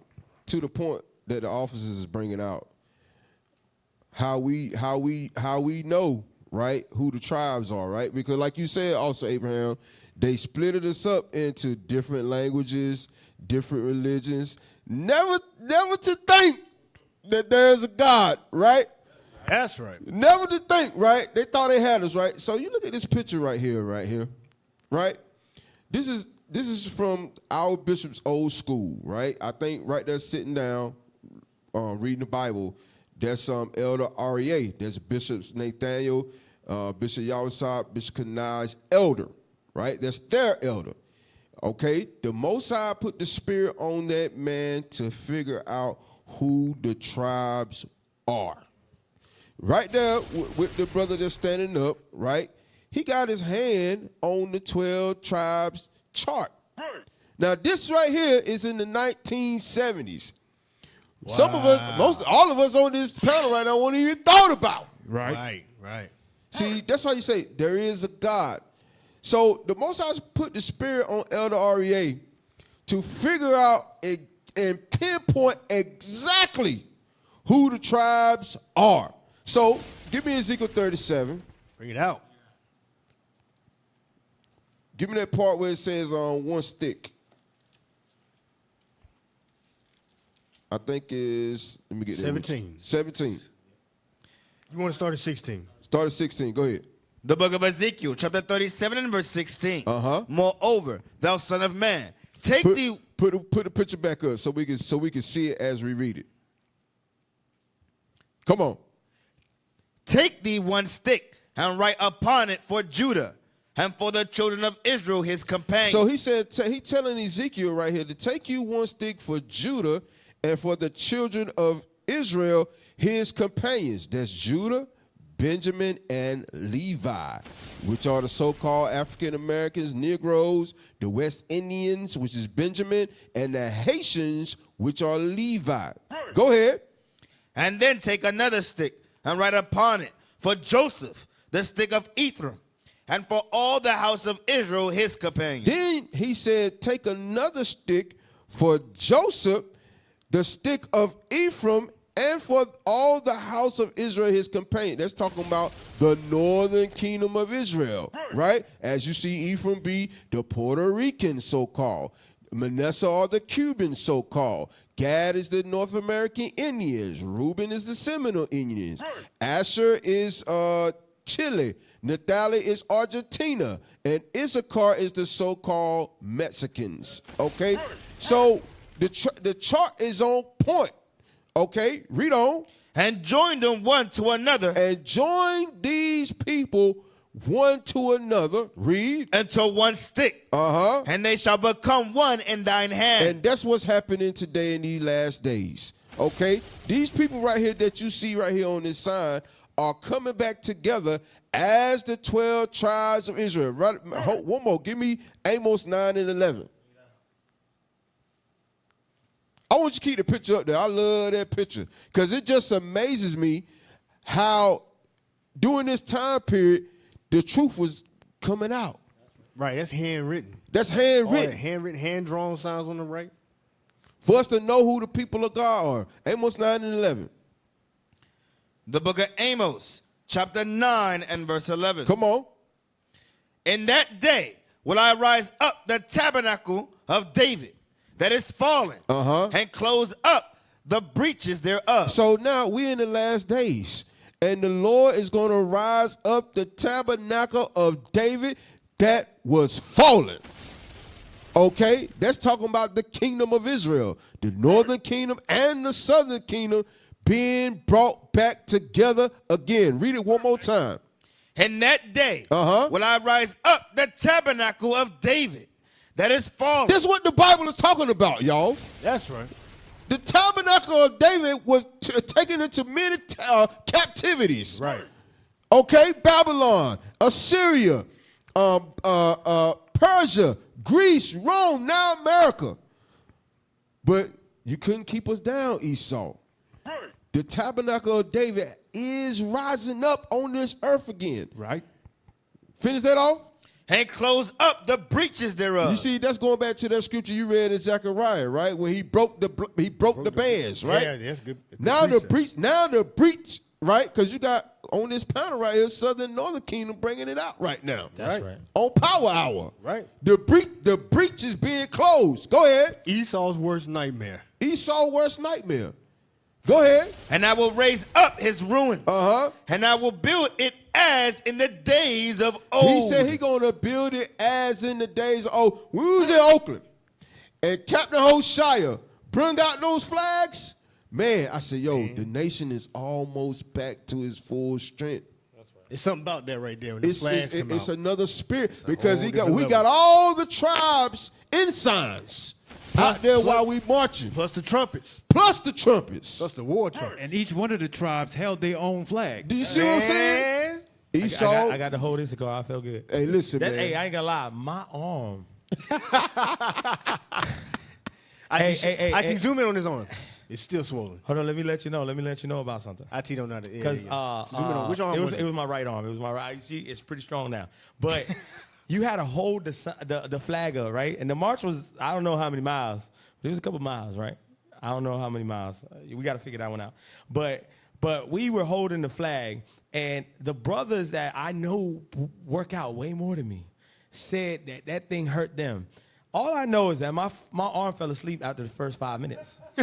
I couldn't feel my right arm. I was just holding that thing. I was just like, man, I could feel wind. I could feel wind on it, but I couldn't tell if my arm was there or not. And then I had to hold it right there with the flag. Ain't nobody see me. I was just making sure it was still at the right angle. Wow. And then pop it back up. Someone Pop it clip back that. up. Send it to Captain Shim. Hey, look, but because they kept coming. Are you good? You good? I'm not putting this flag down. hey, I want all the Edomites to see that all the tribes are here and they getting held, all the flags being held by their tribes. So all praises to the Lord. All them brothers, they were holding that flag. That thing was like, it's like when you do round wall of sits. applause for them brothers, man. Yeah, man. But if you could manifest a round of applause. Man, all praises. All praises.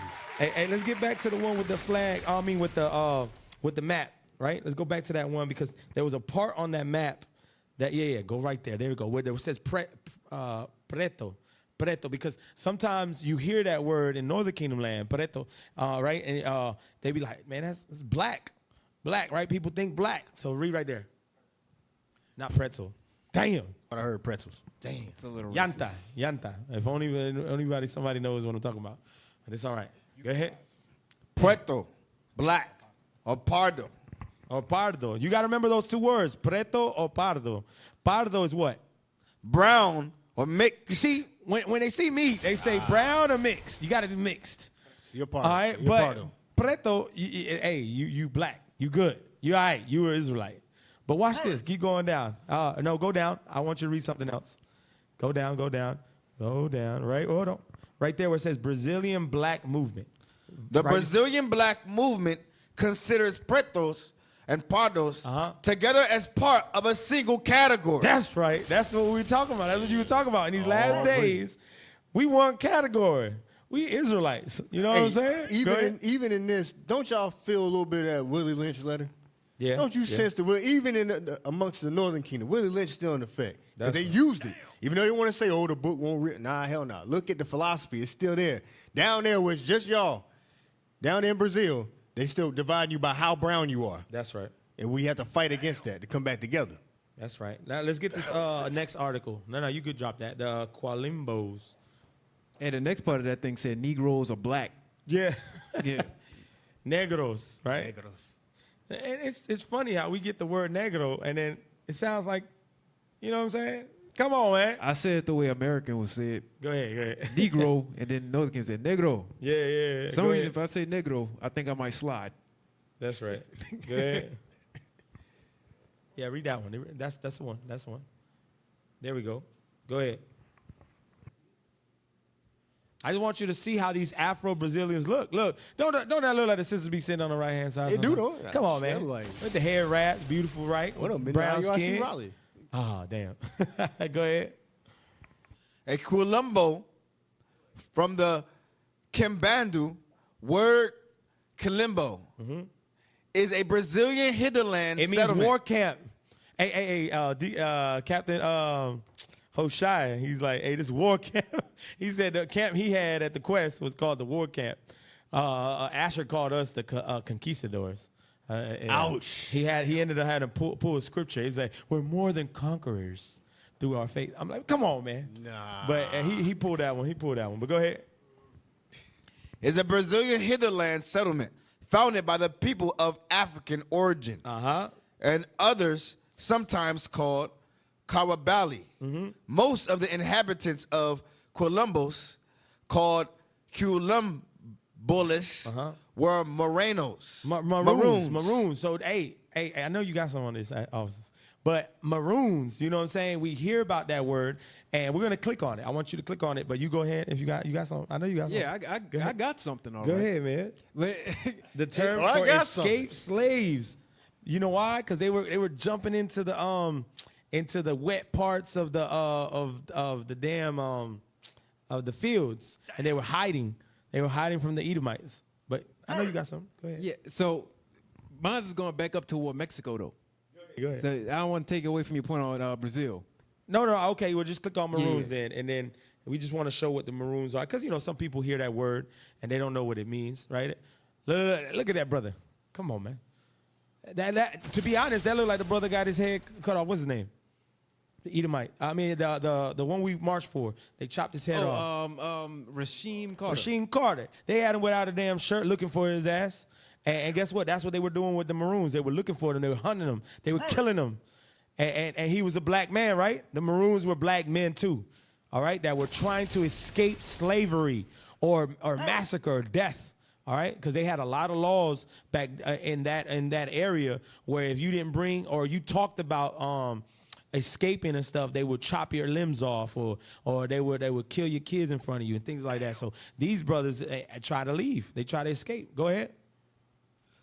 Maroons are descendants of Africans in the Americas and islands of the Indian Ocean who escaped from slavery through flight or manumission and formed their own settlements. They often mix with indigenous people. So I wanted to get that part right there. They mix with indigenous people because, again, of course the Bible says there's no such thing as mixing. But this is why you can't say because a brother doesn't have a fro, he's not an Israelite. When Southern Kingdom got shipped to this side of the world, they were having sex with our women. We were giving our women to Judah, Benji, and Levi. Why? And we were setting them up as kings. Esau left us with Judah, and we made them kings. Bishop always brings that out. Why? Because we knew who the head tribe was. Hey, all praises to Judah. Go ahead.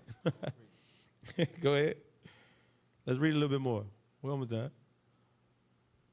They often mix with the indigenous people, eventually evolving into separate Creole cultures, such as the Gufa and Muscargos. All right, that's it. Now we can give it to the officer. I didn't want to know more. We can't stay too long on that one. What you got? What you got? Bring it out. Real quick. I had a picture about the there's a book that I found about the Columbia Encyclopedia. Can you give me that real quick? The first page. I had put that one later. Yeah, give me that real quick. Give me that. All right, yeah, those words are insanely small. I am sorry. All right, so it says by the Columbia University Press, the copyright was in 1935, 38, and 40, right? Okay. So now I want the page. Now I want the page, the one that actually says Aztec. I want the page that actually says Aztec. So they was doing a little study to combine the encyclopedia around this time. And this is some history that even then they wind up understanding, which we know that, but it's good to always use the book or the cosigners. Give me that. They're trying to find it. It was the first image that I put up that said Aztec. Not that one. That's the map. Not that. It's above Britannica, IT. Yeah, it's above. Yeah, there we go. There we go. Yeah, That's it. that right there. All right, zooming in just a tad. Okay, scroll down to Aztec and read that. Aztec, race of American Indians. So it's a race of American Indian, right? Go ahead. Which was occupying Mexico at the time of the Spanish conquest. Okay, we already know that, right? Aztec, interesting. Go ahead. One of the large group of the tribes speaking a Nahun. Yeah, Nahua. Dialect. The Aztec descended upon Mexico from the north and broke into the territory occupied by the declining Toltec culture. Jesus Christ, you're reading, man. So it says, and broke into the territory occupied by the declining Toltec culture, right? Okay, so that was who the Aztecs was, and now those of y'all who are familiar with the Power Hour and the history going into Northern Kingdom, we know that the Toltecs and then the Aztecs, there's the similarities, all right, there's the tribe, right? Good. Go to, now I said the Nahua, I hope I'm saying that right, Nahua. Go to Britannica. Because now the Nahua, I hope I'm saying that right, they are still here and classified as the Nahua. Go ahead, give me that, Britannica. Afro Mexicans, right? Give me that. Britannica, I wanted the link. Britannica, not that. The one right before that, the one you had where it said you had it. Nahua. That's how I say it? You had it. I saw it on there. Okay, yeah, I'm seeing that's how I pronounce it. Nahua. Okay, Nahua. Thank you, Jesus. Nahua, right there. All right, so it says the Nahuas, right? I'm going to read it. Don't worry about it. The Nahuas are one of the indigenous people of Mexico, with Nahua minorities also in El Salvador, Guatemala, Honduras, Nicaragua, and Costa Rica. They comprise of the largest indigenous group in Mexico, right? The Nahuas. Okay, good. Now we're getting somewhere. I wanted that. My very next thing. Give me the TikTok video that I had about the indigenous Nahuas in 1896. Let's see how they look. Show me that. Jalisco, 1896. Just in case, because there's a lot of light-skinned people in Jalisco that mad at the black one. But let's see. Well, let's see. What they look like. He's black. You can tell, even though it's black and white, you can tell there's some black faces there. Some black faces right there. Beautiful dresses. Yes, modest apparel.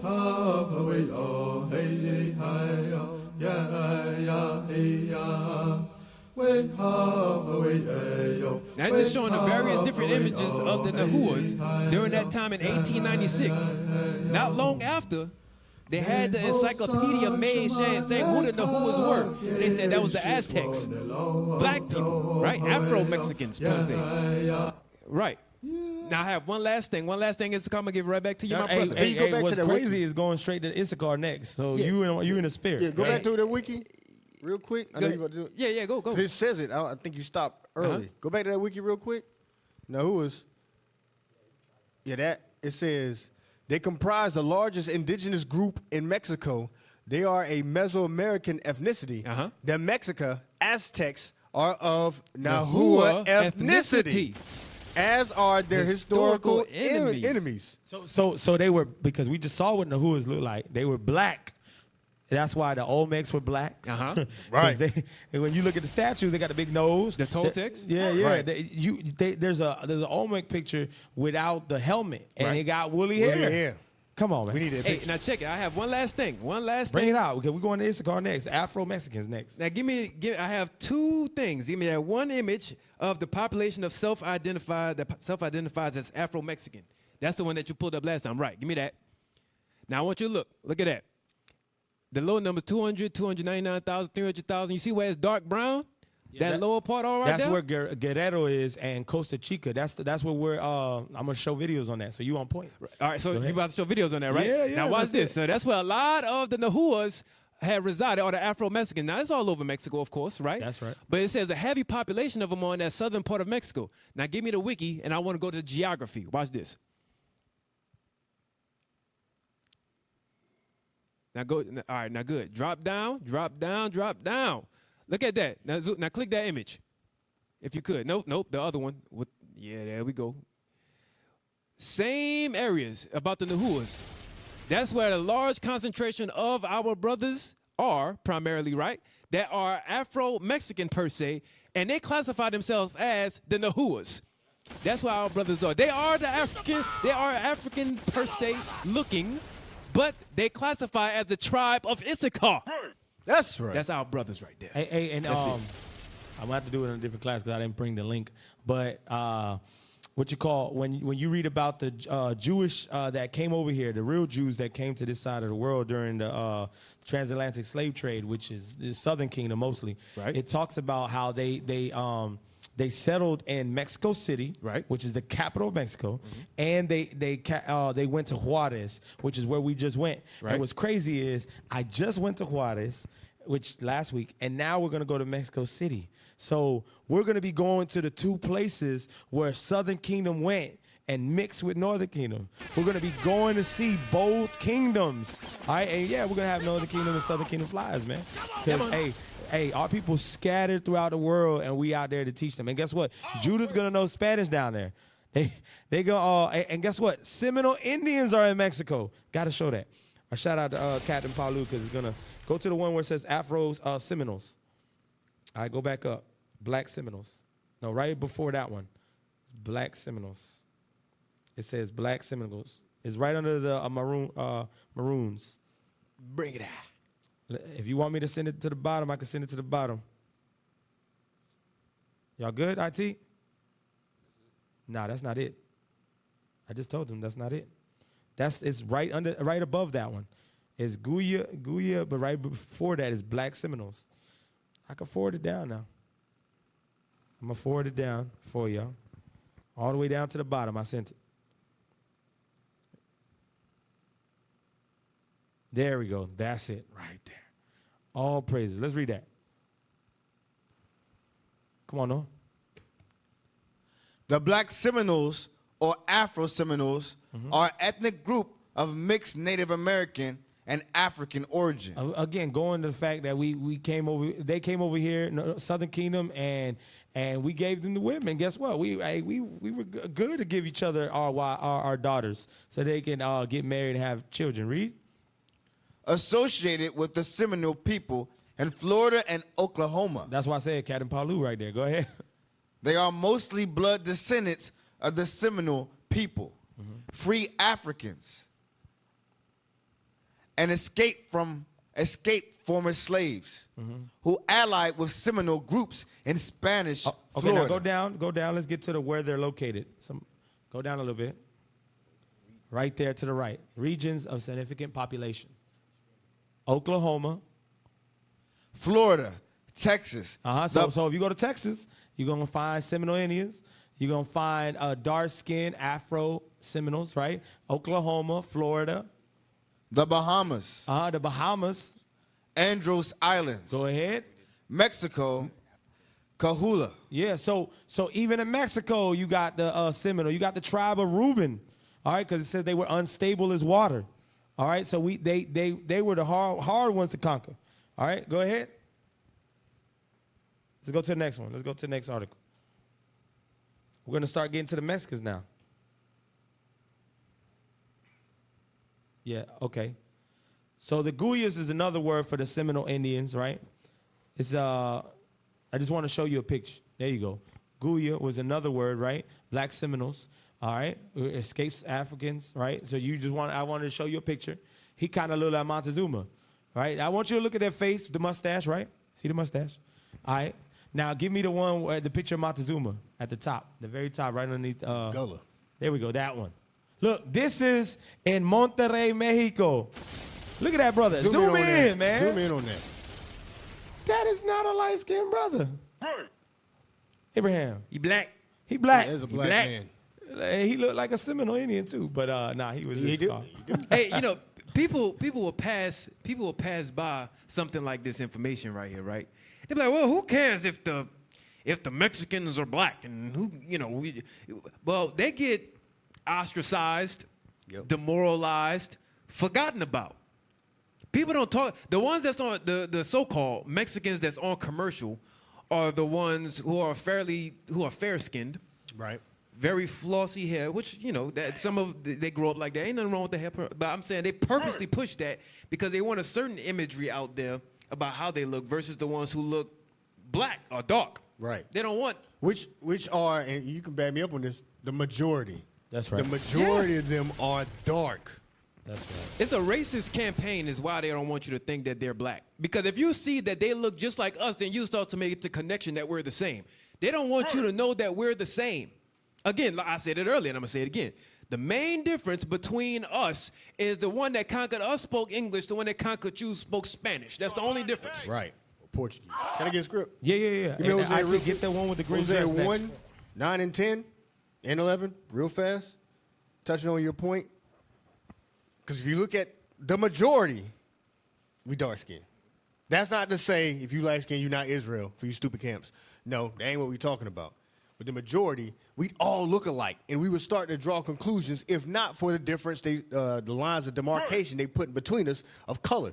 Read it. The book of Hosea, chapter 1 and verse 9. Come on. Then said God, call his name Laami, for ye are not my people, and I will not be your God. Yet the number of the children of Israel shall be as the sand of the sea. It said the number of the children of Israel shall be as the sand of the sea. Innumerable. Picture all these nations we've been going into. In Brazil, in Mexico, among us African Americans, among us Gadites and Reubenites. Innumerable multitude. Read. Which cannot be measured nor numbered. You can't count us up. Come on. And it shall come to pass that in the place where it was said unto them. That place is North, Central, and South America. And throughout the world at large. Read. Ye are not my people. It was said, you're Afro-Brazilian. You're Brazilian now. You're Mexican. You're Puerto Rican. You're Native American. You're African American. That's what that means by it said we are not God's people. We were not called by God's name. Read. There it shall be said unto them. Come on. Ye are the sons of the living God. We will be called Israel again. It was happening right now in front of you. Read on. Then shall the children of Judah. The children of Judah, Southern Kingdom, African Americans, Haitians, Jamaicans so-called, the Maroons. Come on. And the children of Israel. And the children of Israel, you so-called Brazilians, you so-called Peruvians, you so-called Mexicans, you so-called Guatemalans, you so-called Hondurans, you so-called Native Indians, you so-called Seminole Indians. Come on. Shall be gathered together. We doing it now. We're coming together now. Read. And appoint themselves one head. That one head is Christ the Black Messiah. We must preach, like you're saying, across the world, we're going to preach. The one head is Christ, and he is black, like the majority of us. He's our Savior. You can look and tell who the Savior is. Read. And they shall come up out of the land, for great shall be the day of Jezreel. Because guess what? We're countering that imagery. You got all the so-called, the lighter skinned, the fairer skinned of the northern kingdom out there. So what Jesus they going to look to? Not a dark one. They're going to look for Caesar Borgia. That's what they're trying to attain to be like. That's why they want to be lighter. Redder, really. We're trying to get that red complete. You can't quite get it because we're brown.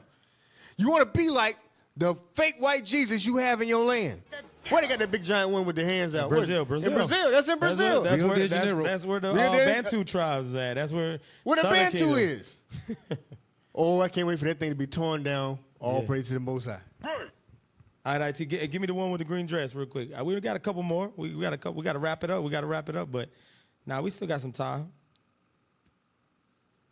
Go ahead. Yeah, let's play. People of African descent go back hundreds of years in Mexico, but as a group, Afro-Mexicans are largely invisible. A 2015 census is changing that. CCTV's Frank Contreras has insight from Mexico's southern state of Oaxaca. Among Afro-Mexican communities here on the Pacific coast of Mexico's Oaxaca state, this dance is symbolic. Locals say the devils represent the growing power of African descendants in this part of Latin America. It's a history that's beginning to gain global attention. The presence of Africa here in Oaxaca state is one of the lesser known aspects of the vast cultural diversity in this region, one of the most culturally diverse in all of Latin America. Last year, for the first time, the government conducted an interim census asking Mexicans, based on your culture, history, and traditions, do you consider yourself black, meaning Afro-Mexican or Afro-descendant? And nearly 1.4 million people responded, yes. That's where we gotta go, man. We're ready to get it communities exist here in Oaxaca State's Costa Chica region, the neighboring state of Guerrero, and Veracruz state, among others. An Afro-Mexican leader from Pinotepa Nacional says, as a nation, Mexico is much more than just a mixture of Spanish and Indigenous. Not only is we black over there, we the most beautiful people on the planet. That's right. And not but beautiful men and women over there. That's hey, right. Just we in poverty. Make you mad. We impoverished, but give us back our royalty. We're gonna shine above all nations on the planet. That's right. Go That's ahead. Right. Go ahead. Keep going, IT. Keep going, IT. Matter of fact, just get the next one. Go down. We're gonna skip 2. After the one with the woman smiling, get the one that says African badass in Mexico. We gotta get that one. We got to show, because Guerrero, the city that we were me and Officer Abraham were talking about, at the map, it shows it was named after the second president, and he was of African descent. Watch what it said. Watch what this video is showing.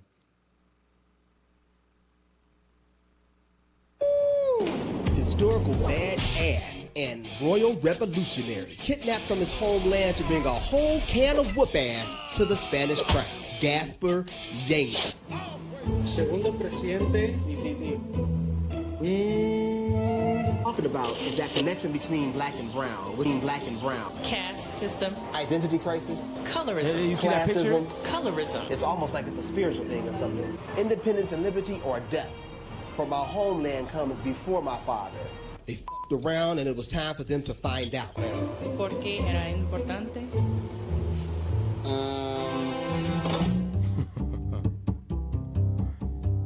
So they don't know about this guy. Mexico is complex.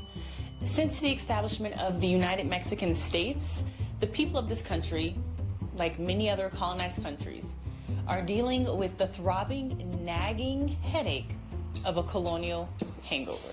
Now, when we say colonial hangover, what we mean is the Spanish colonizers, the conquistadors, brought a heck of a lot more than swords with them. Caste system. Identity crisis. Colorism. So I just want to pause. No, come on, IT. Pause when I tell you to pause.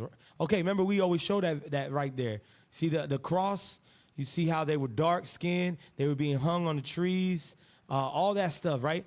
What you find out is that we have the same history. Southern Kingdom and Northern Kingdom were oppressed together, like it says in Jeremiah 50, verse 33.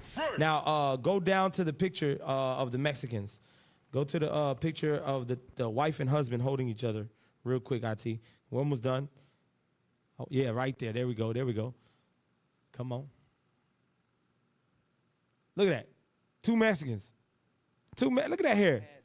That pure woolly hair. Come on, man. Now, I go down to the next picture. Hey, you took it. I had that photo on standby. Yeah, go to the bottom. Let's read the bottom of the feet of the picture. Let's see the very next picture. It shows what it says underneath their feet. IT. There we go. Let's read that. 19th century Aztec couple. The same thing you was talking about, Officer Abraham. Original caption. 19th century portrait of Aztec couple. a Mexican tribe now particularly extinct. They try to say extinct. When you read Ecclesiastes, it says there's no end of the people. Right. The people that have been before them. Hey, the garbage behind it says now particularly extinct, right? Yeah. No, they're not. They're called the Nahuas. That's right. And That's they're in right. particular spots within Mexico. They're not extinct. They're called the Nahuas. You devils. That's right. That's right. Now get the next link. I tell you real quick. I just want to read about Santo Tomé real quick. Santo Tomé, because a lot of the slaves that came to this side of the world came from Santo Tomé. Right after that, the next one. Nope, the next one after that one. Next one. Nope, next. Right there. Okay, I just want to read this part. Go down where it says, yep, history, go down. Go down just a little bit more. You got to click on history of the Portuguese in São Tomé. Go down. The first successful settlement. Go down, go down, go down.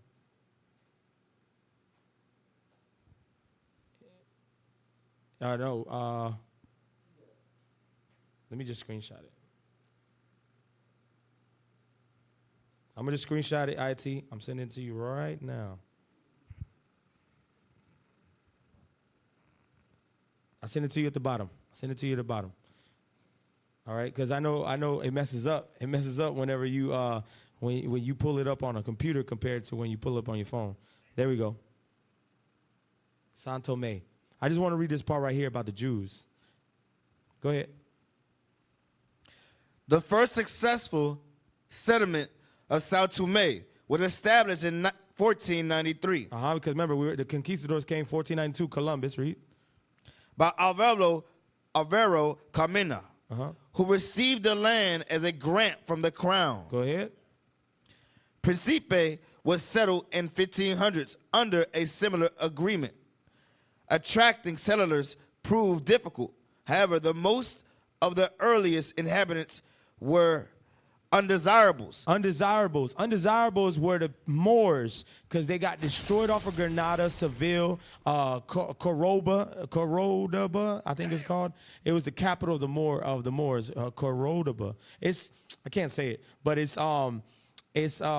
has the statue of Christopher Columbus and Ferdinand and Isabella in the middle of a mosque. Because they captured the so-called Iberian Peninsula and the Muslims, which were Moors, that they were into that religion, and they put Columbus's statue there. So it was the capital of the Moors. But watch this: they were undesirables.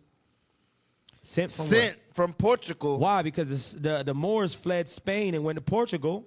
Mostly Jews. The Moors were Jews. Now watch this. Go to the very bottom. Go to etymology. On the last two pictures I sent you.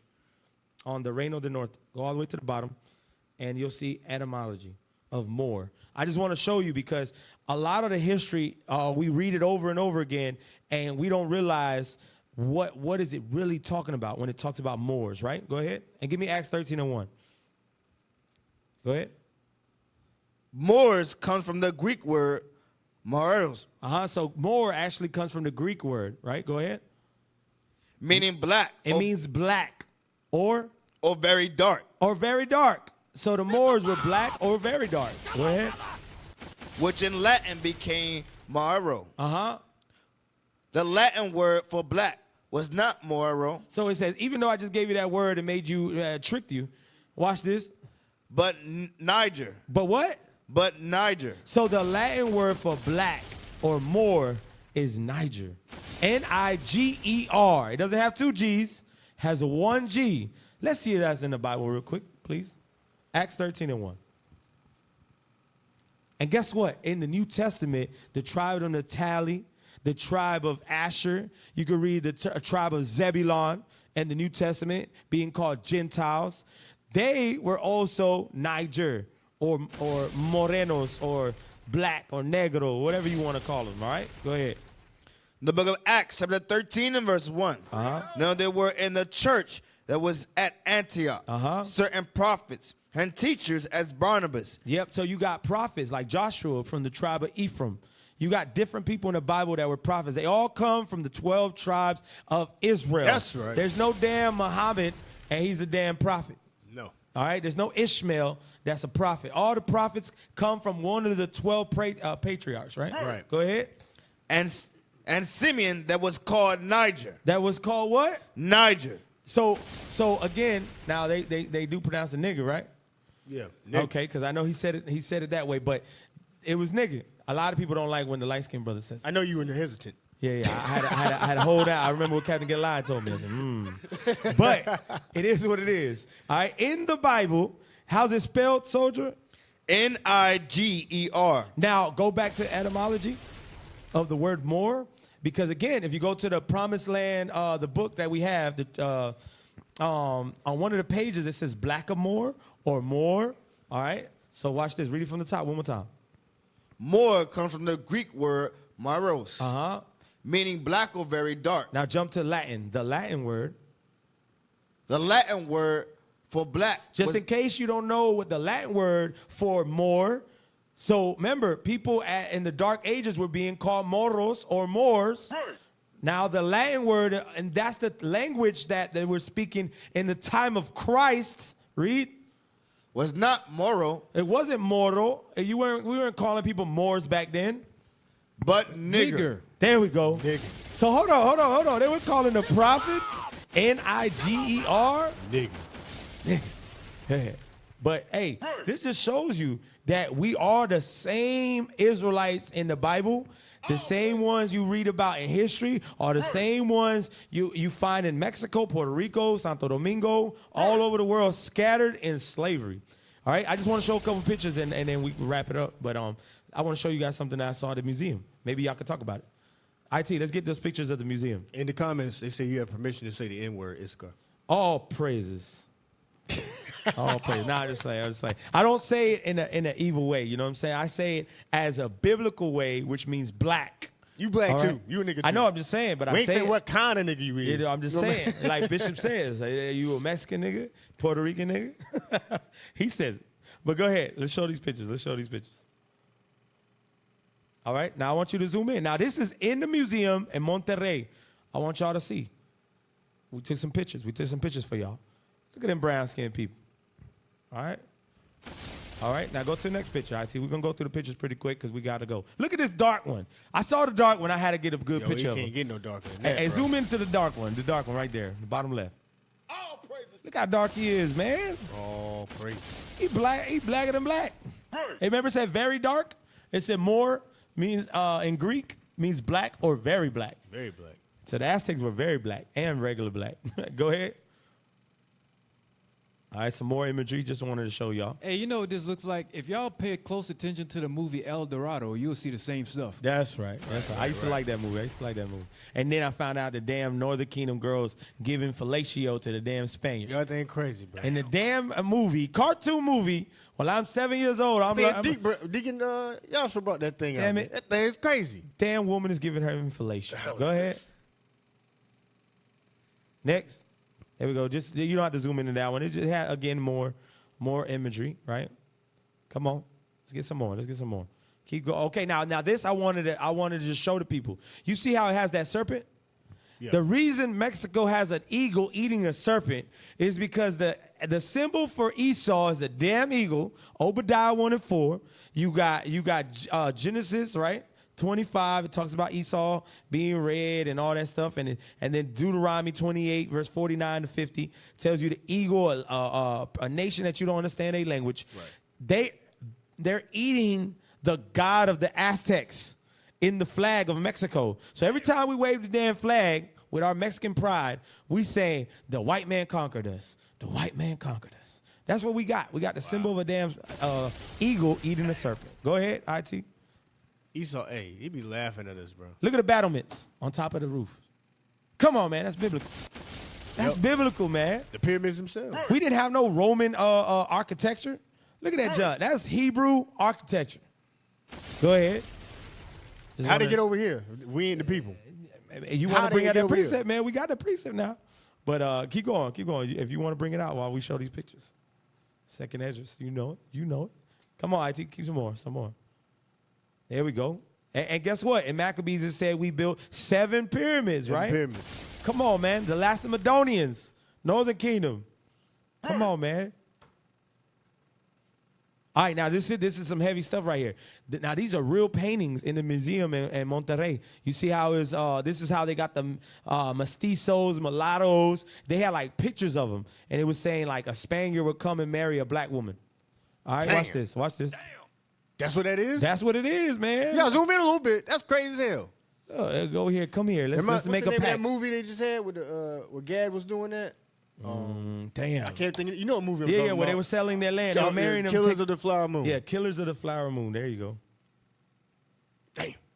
All right, go to the next image. Next image. All right, we about to wrap it up. Like 2 more minutes. All right, there you go. Look. Oh, give me my child. That's my child. It's a white baby. Right?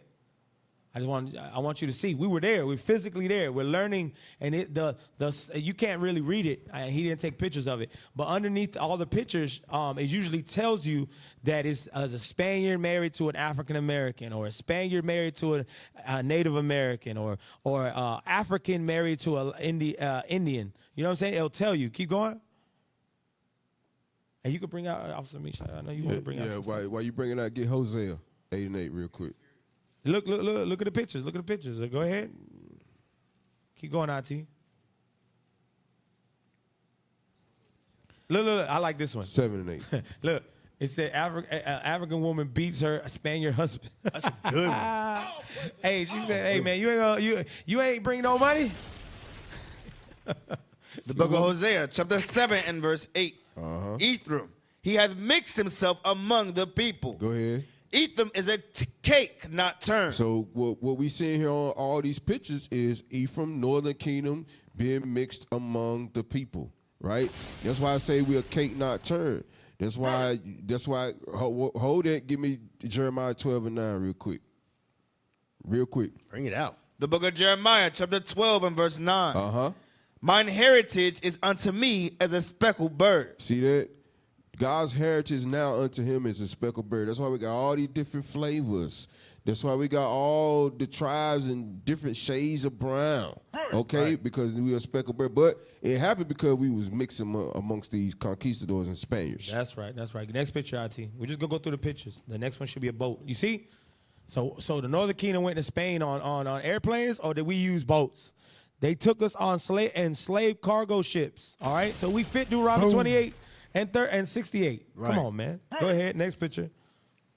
All right. That one just talks about Montezuma, right? Go ahead. Now, I just want to show you this. What were we picking? That's cotton. Come on, man. We were picking cotton in Mexico. And we ain't no damn Jews. We ain't pissed Jews. off a lot of camps right now. We ain't Jews now. A lot of head-covered camps pissed off right now. Hey, last 2 pictures is the woman and then the group of Northern Kingdom with the froze. There we go. I just wanted to show you. This is Queen Salsa from the tribe of Manasseh. Look at her. Come on, tribe of Manasseh. Tribe of Manasseh. All right, go to the next one. Afro Latinos of the tribe of Ephraim. There we go. Look, Puerto Ricans. Look at them Puerto Ricans. Next, a couple pictures of them. Look at that, man. Puerto Ricans. They come from all look. They all look different. Go ahead. Yeah, you got a bunch of shades just be there. up in there. All right, this is the last imagery right there. I just wanted to show y'all some, so y'all won't say we ain't show y'all some proof that we were dark skinned. We come in different complexions. But look, it's 12:09. I went a little bit over, but just wanted to get those last pictures in. Shout out Deacon Joshua for letting us host the Power Hour Plus. All praises. All praises. Follow him on all the channels. All right, Phoenix, all his channels, all the platforms. All right, IUIC Phoenix and the Power Hour. IT, we got to add. Yeah, we got ads too. We got ads. Esau came at our channel. Yeah, man. They came for us, man. They came for us. Subscribe to IUIC Raleigh too.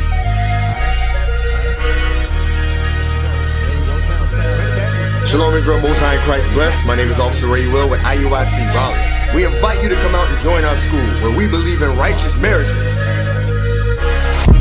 We believe in unity and the brotherhood.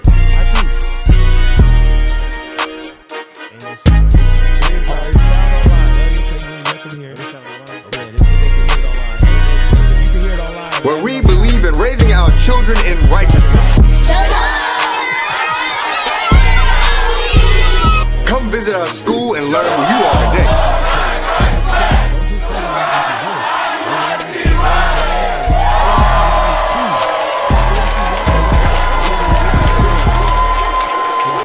Raleigh too. We're gonna start throwing our videos over there too. All right.